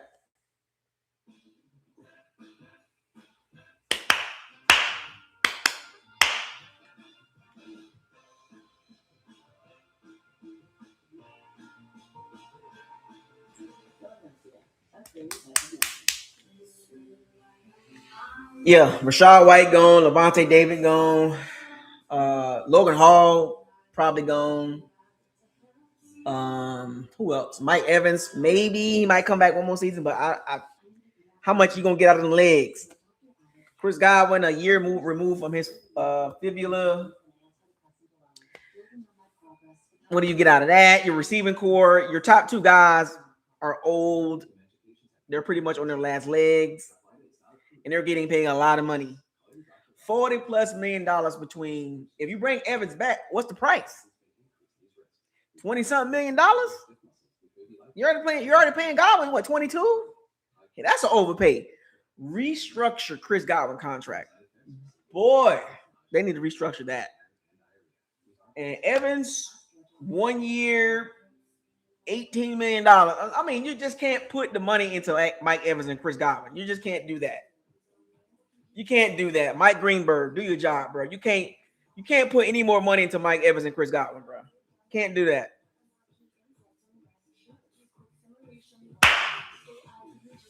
You can't do it, man.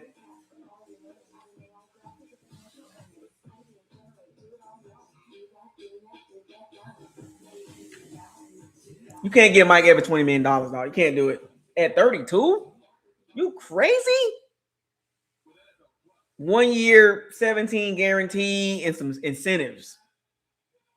Chris Godwin, a restructure there.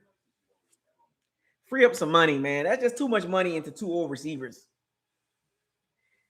Combined, you should pay $25 million combined. Like, for real, for real. To be honest, at this point, they're both worth about $12 to $15 million a piece. You can't give neither one of those dudes $20 million again. You can't do that.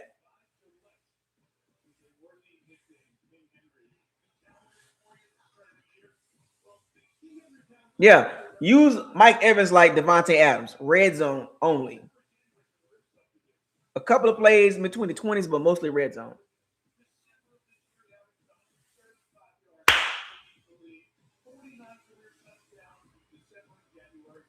Yeah, Mike Evans is in his Larry Fitzgerald years. No separation, struggle against big cornerbacks. He does really well against bogus cornerbacks. Rasul Douglas locked him up. Then he got locked up again by Mike Jack and J.C. Horn. Like,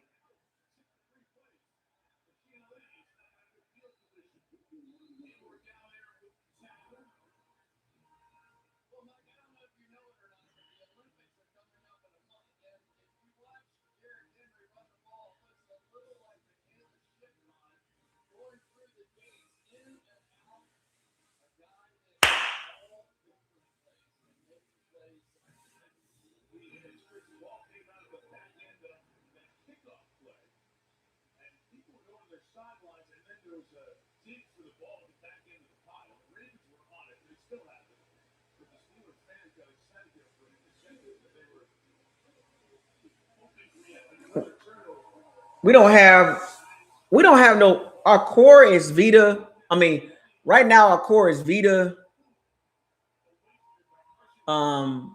Winfield, Evans, Godwin.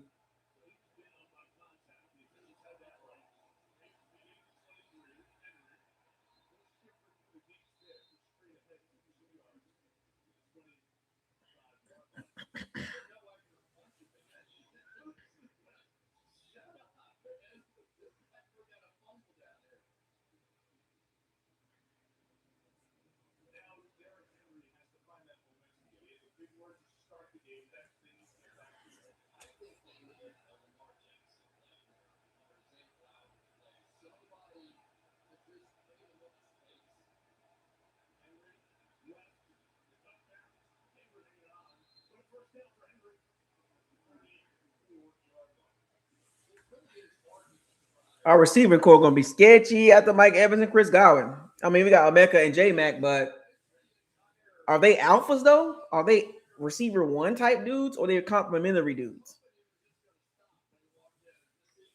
That's why the Bucs got to get this defense right, because this offense is going to be looking crazy. You can't – I don't think Evans can do 17 games this season, or Chris Godwin.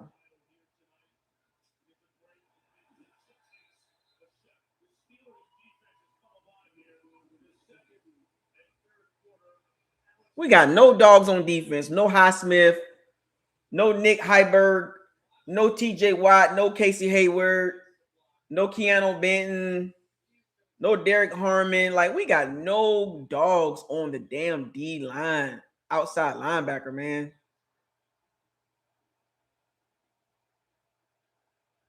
Todd Monken offense looks crazy. I remember he was up for head. Everybody talking about Todd Monken can get a head coaching job.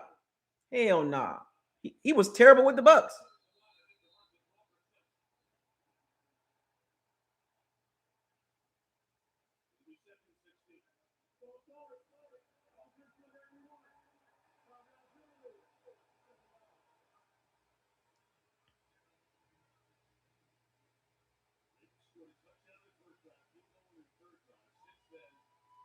The Ravens look crazy right now. Todd Monken looks awful. And people hyped up Todd Monken. He looks crazy. He did it with the Bucs too, with Dirk Cutter. People don't realize how bad Dirk Cutter and Todd Monken was, man. They don't realize, man. They were bad.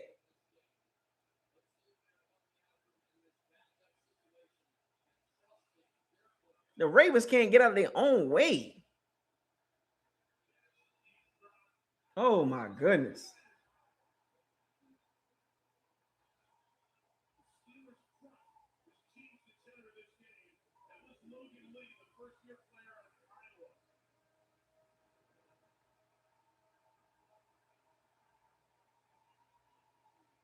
Well, Lamar Jackson, bro, what is going on, fam?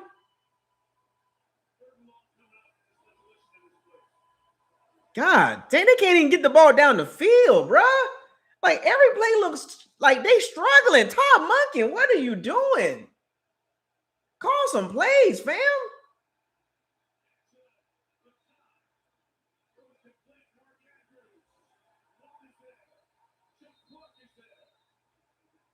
The Ravens look crazy right now.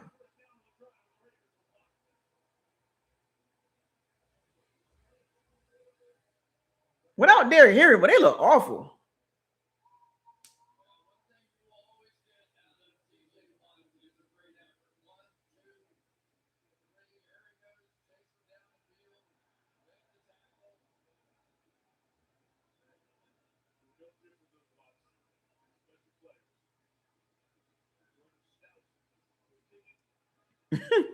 Boy, Todd Monken looks awful calling plays.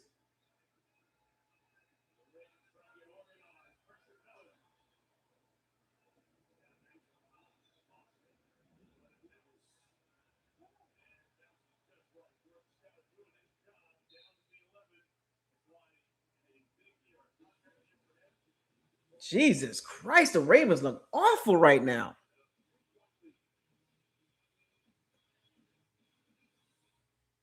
Lamar Jackson looks like a bottom 5 quarterback. I know one thing, the Ravens need to make some changes. Just like the Bucs, man. Todd Monken, gotta go, bruh. And they need to draft a number 1 receiver. Like Josh Allen, Lamar Jackson, they don't have no number 1 receivers. Meanwhile, Joe Burrow got Jamar Chase and T. Higgins.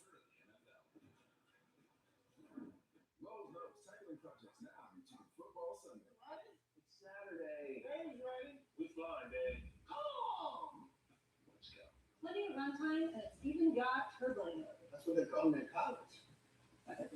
Ravens look crazy right now. And guess who the OC is? Todd Monken, former Buck OC. Nobody talking about that over here. Why nobody saying nothing about Todd Monken? How terrible the offense looks. This the same guy that was on the Bucs as an OC with that weak ASS offense. And nobody said nothing. Nobody said a goddamn thing about Todd Monken because everybody was focused on one goddamn player. Why do the Bucs fans keep thinking like this? Every time you don't like somebody, you focus on that player and you don't talk about nothing else. All you do is keep talking about the same player that you don't like. You ain't talking about nothing else about the team that's not good. Oh, man, that one player sucks. Well, what about the OC? What about the head coach? Like, why you keep focusing on one goddamn player? Time and time again, I had to listen to so many Bucs fans focus on one player. They're doing it again with Baker Mayfield.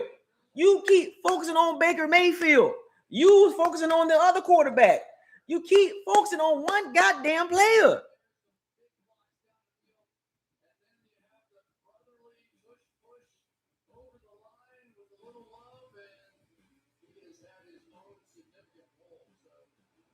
I want to know why.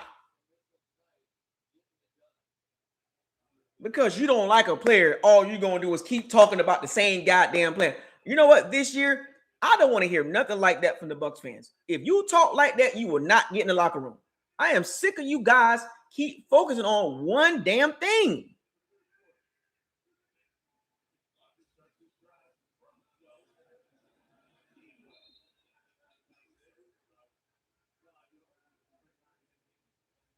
I'm sick of that, man.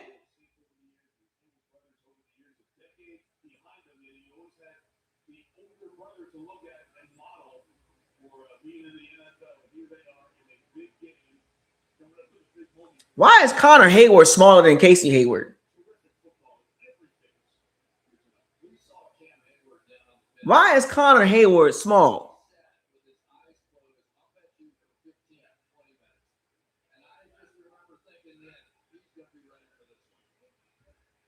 He said, "Win Dixie, bag groceries." They doing it again.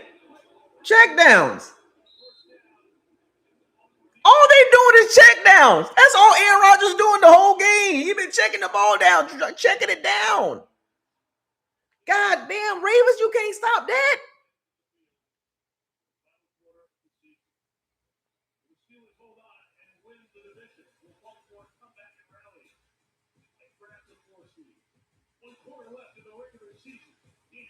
I mean, why the Ravens can't stop check downs? These goofy check downs, and Aaron Rodgers, all he's doing, he can't throw the ball down the field. He's checking the ball down 80% of the time.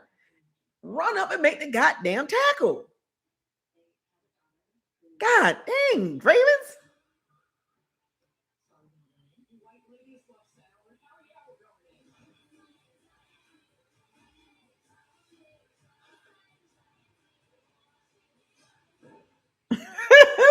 I'm going to tell you right now, 2026, if all you're doing is talking about the same thing, you're going to stay in the chat. I don't want to talk to you. You keep talking about the same. I'm telling you, I let that slide in 2016, 2017, 2018, 2019, 2026. If every time I turn around, all you do, you don't bring nothing to the conversation. The only thing you bring to the conversation is a player that you don't like or a coach that you don't like. If you don't give me the goddamn entire picture, excuse my language, it's 2026. I want the whole picture.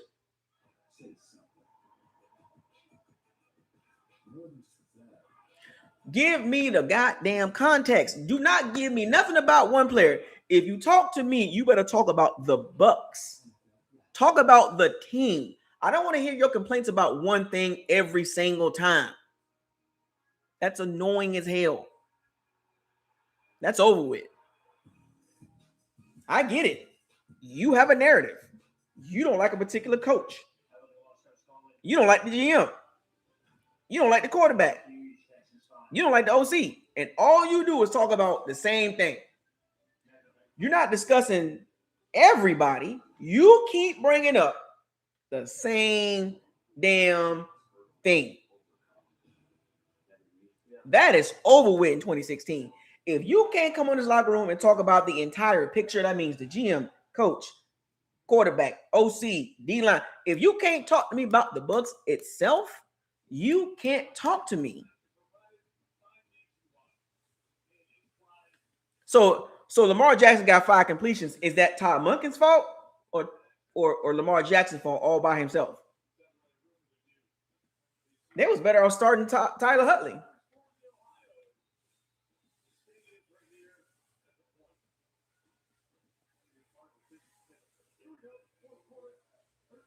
Does that mean Lamar Jackson horrible? No, it don't.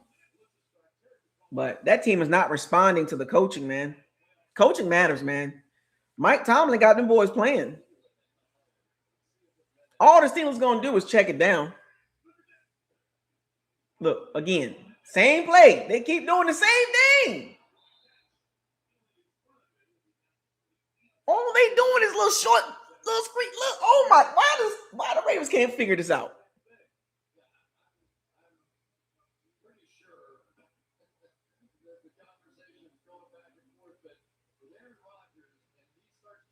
I mean, the Steelers are not doing nothing spectacular. I mean, God dang, Ravens can't stop that. Play up.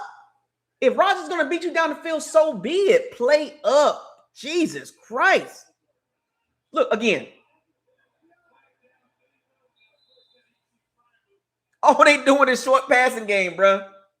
Pick plays, flares, running back flares, tight end flares. My gosh.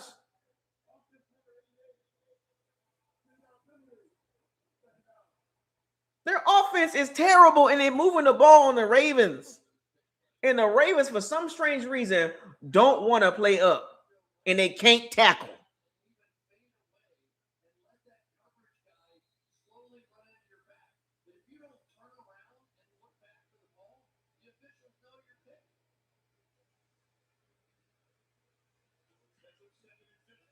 In a must-win game, Mike Tomlin is out-coaching John Harbaugh.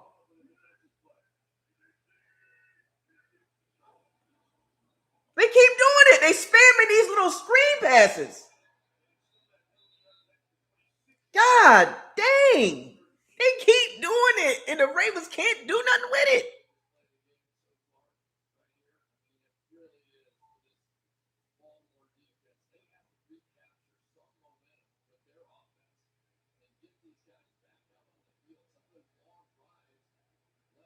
Why the Ravens can't figure this out? It's these little check downs that's killing them, and they can't tackle. Again.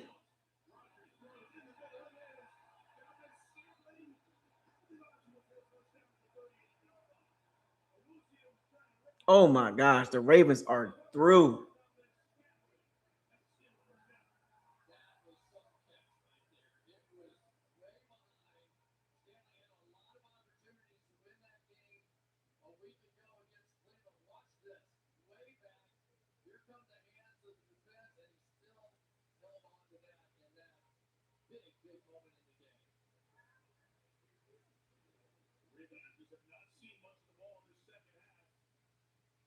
They can't stop check downs and slants.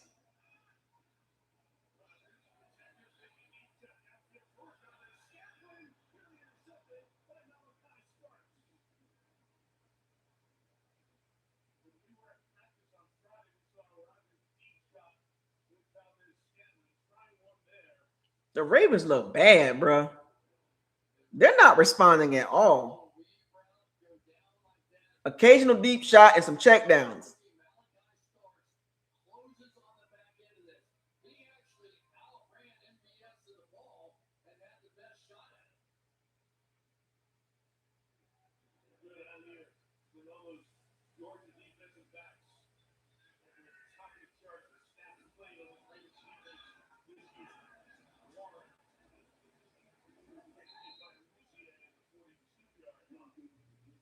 The Ravens defense need to get off the field.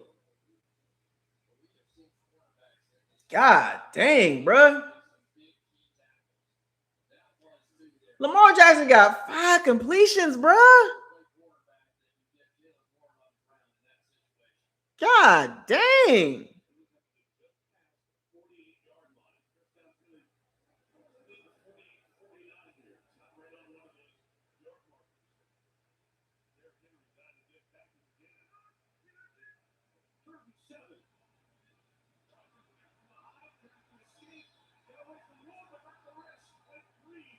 Mike Green, sack, rookie.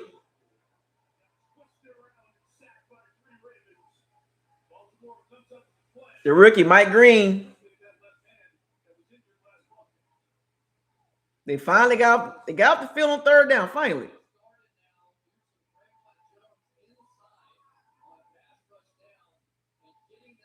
Travis Jones, Mike Green, 2 guys that we did not take.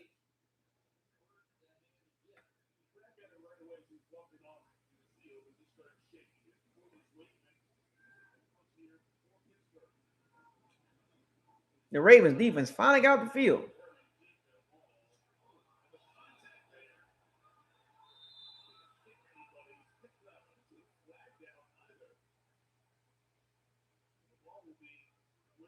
Boy, the Ravens look like a mess, man. Damn, why the Ravens look like a mess? Everything about the Ravens screams terrible. Look at him. Number 81 again messing up. Jesus Christ. Look at 81 again. He's a negative right now. Walker looks crazy right now. Anyway, anybody got any closing remarks, man? I'm gonna do a season wrap, a season a season wrap, a rewrap of the season tomorrow. I just want to come back on here, man, and finish this last video for the regular season and do a regular season recap tomorrow. I'm gonna go through every game and we're gonna talk about some stuff, but we're pretty much gonna pick up where we left off at. But man, the Bucs, man, Black Monday tomorrow, man. What are we doing? Josh Gazard, coaching staff changes or something? 50th anniversary season. Terrible. Stay tuned tomorrow, folks. We're going to jump back into tomorrow. We're going to figure this out, man. But I want to wait till Black Monday hit. So, you know, I want to wait till Black Monday. Because I got to see the Bucs do something, man. Because you can't run the staff back. You got to downsize the staff. Too many people. And you got to make a major change, man. I'm sorry, man. Something. And we know the head coach ain't going nowhere. The GM not going nowhere. But something got to change, man. The Falcons ended our season and then fired their GM and coach. Let that sink in. The only sugar-free hydration product on the market, clinically demonstrated. Think about it 1 second. The Falcons beat us a couple weeks ago. I was at the game. They beat the Saints and then turned right around and fired their GM and head coach in the same hour.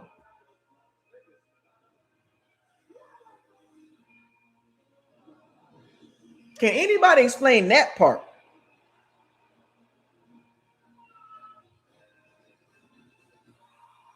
Like, that's like a slap in the Bucs face, in the organization face. Like, we beat y'all with 2 people that won't be on this organization in the front office on this field next year as coaching and as making GM decisions, player personnel decisions, and we still beat y'all.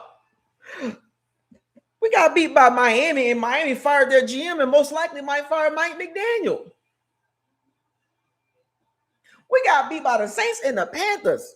2 teams up and coming, but not ready.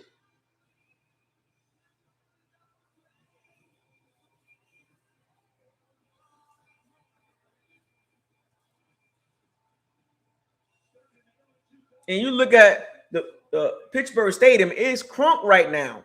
You look at the Bucs Stadium, it was dead.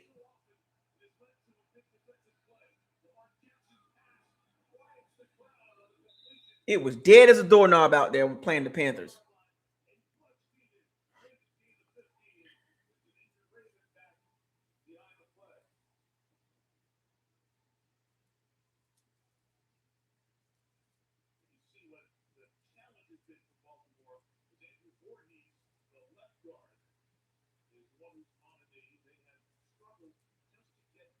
But the Bucs beat Seattle. They beat the 49ers. They beat the Texans. It don't matter how they beat them, but they beat them. So the freak what?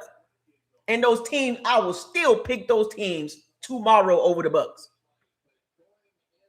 If you ask me a question about the Seahawks, the 49ers, and the Texans, if you ask me, can the Bucs beat those teams? I'm going to tell you in all caps, and I'm going to yell in your face, absolutely no. And you can get mad all you want to. Go tell your mama. Absolutely not.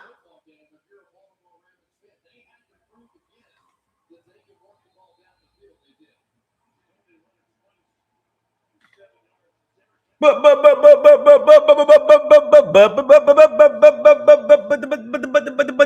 Bucs beat the Seahawks, 49ers, and Texans. I don't give a rat's tail. They in the playoffs. All three of those teams in the playoffs. You want to know why? Better coaching, better roster, better GM. We're not even on no level. We're not on no level. We're not on the Ravens. We're not on the 49ers and the Seahawks and the Texans level. Wake up.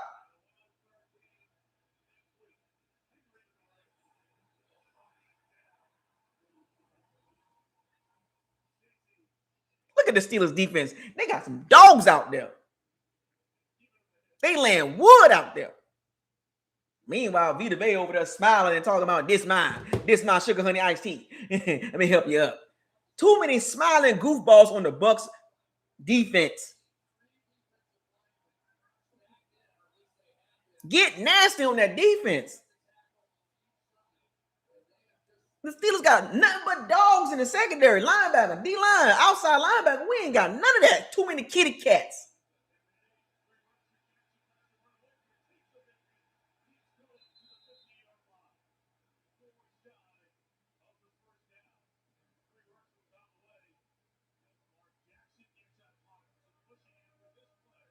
Nothing but kitty cats.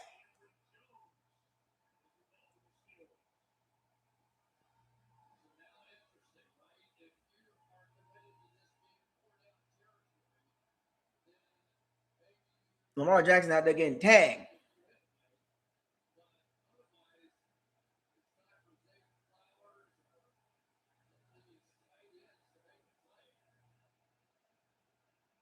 Too many kitty cats on the Bucs defense.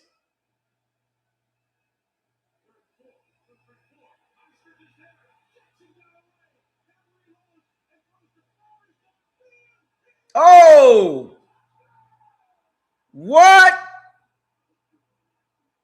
Lamar Jackson, really? Oh, he on one again right now? Y'all saw what Lamar Jackson did?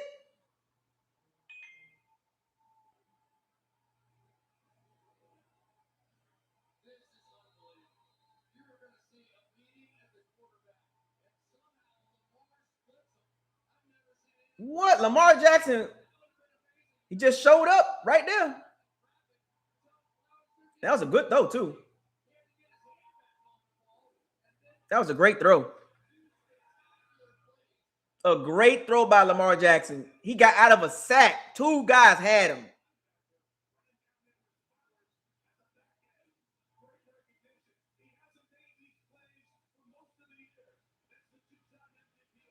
Two-time MVP. I said Lamar Jackson's not a terrible quarterback. He's having a bad season, and people try to ragdoll him. But people forget he was like that for a couple years straight. As a matter of fact, if I'm not mistaken, the Ravens has had a winning season every year since Lamar Jackson started the full season. Just because he's having a bad season don't mean he's a bad quarterback. Remember, Lamar Jackson, Patrick Mahomes, Josh Allen, Matthew Stafford. That is tier one. He's having a bad season, but don't mean he's a bad player. I needed more from my antidepressant, so my doctor added I'll take Lamar. I tell you this much.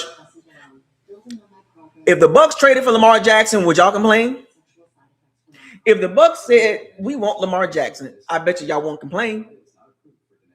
Lamar Jackson ain't doing that. He garbage, right? Until he on our team with all those weapons. What you think he gonna do?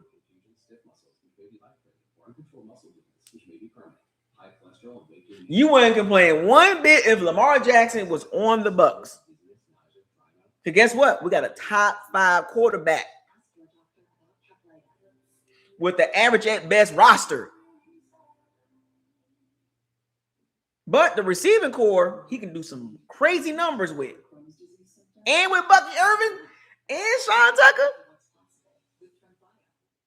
Man.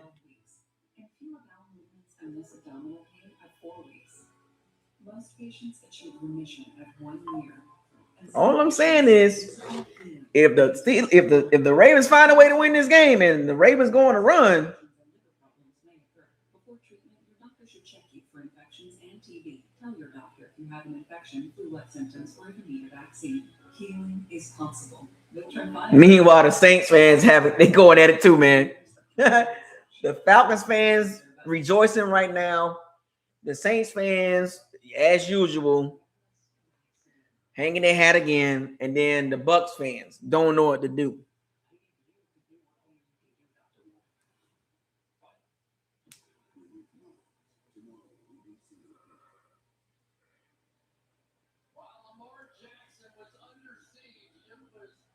Matt Ryan might be the Falcons' next GM.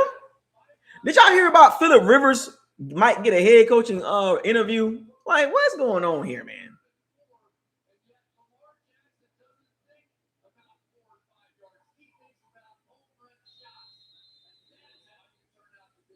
Phillip Rivers might get a look at head coach? What's happening here, man?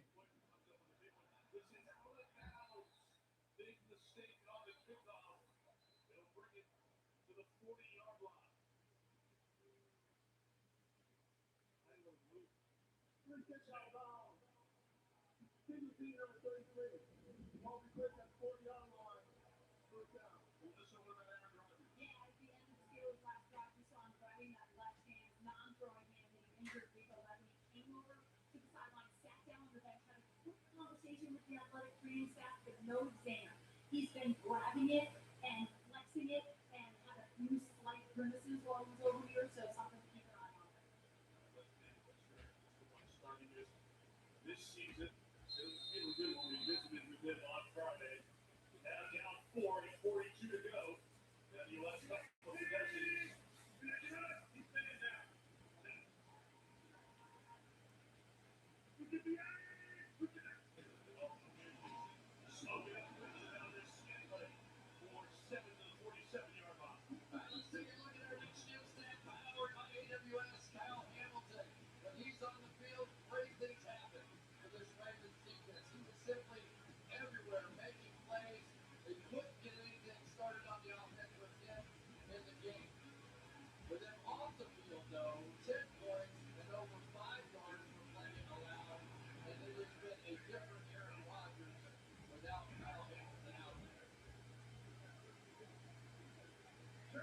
Some goofball on X said the Bucs had the best roster. They can't tackle. The Ravens can't tackle. God dang.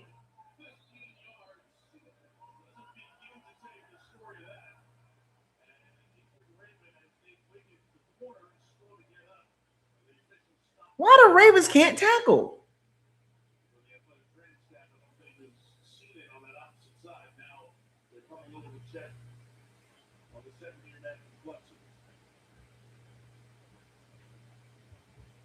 Jesus Christ.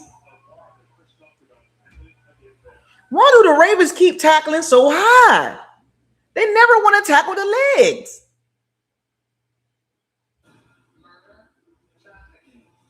Some goofball on X, formerly known as Twitter, talking about the Bucs.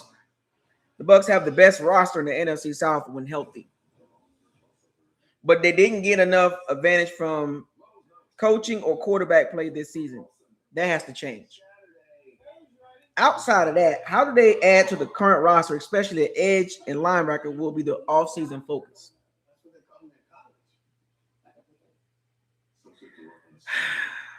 Some of these guys be saying some crazy stuff.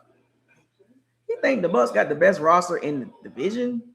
I don't know about that.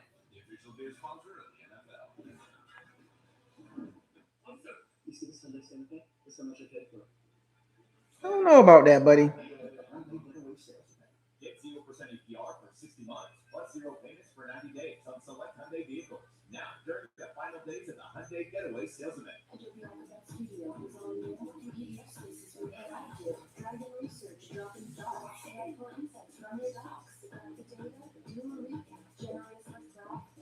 You did your thing. It's time to share. You let your team go from there. Idea generated. Let AI assistants do the trick. All up, yeah, you want do that, get that done. They can do that, do that. Look at Acrobat. They can do that. Do that with the all-new Acrobat. It is not the man who commands the field beneath the stadium lights who deserves the highest praise. It is the one. Some of y'all rooting for the Saints. Y'all crazy, man. Y'all crazy as hell for that.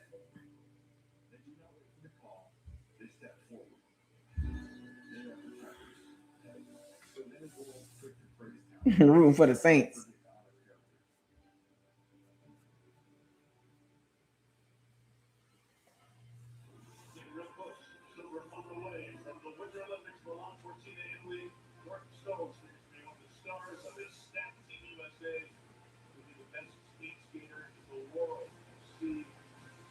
Stones, all the stars of Team USA, including the hockey team as well, are listed public among the ladies. And they bring you a month ago.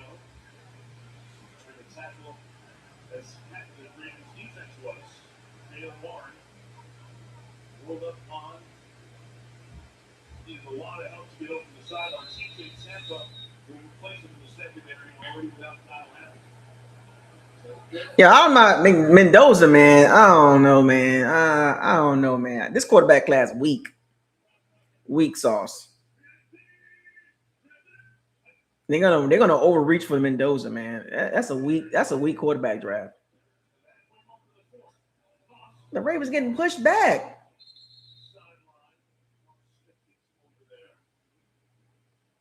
Anyway.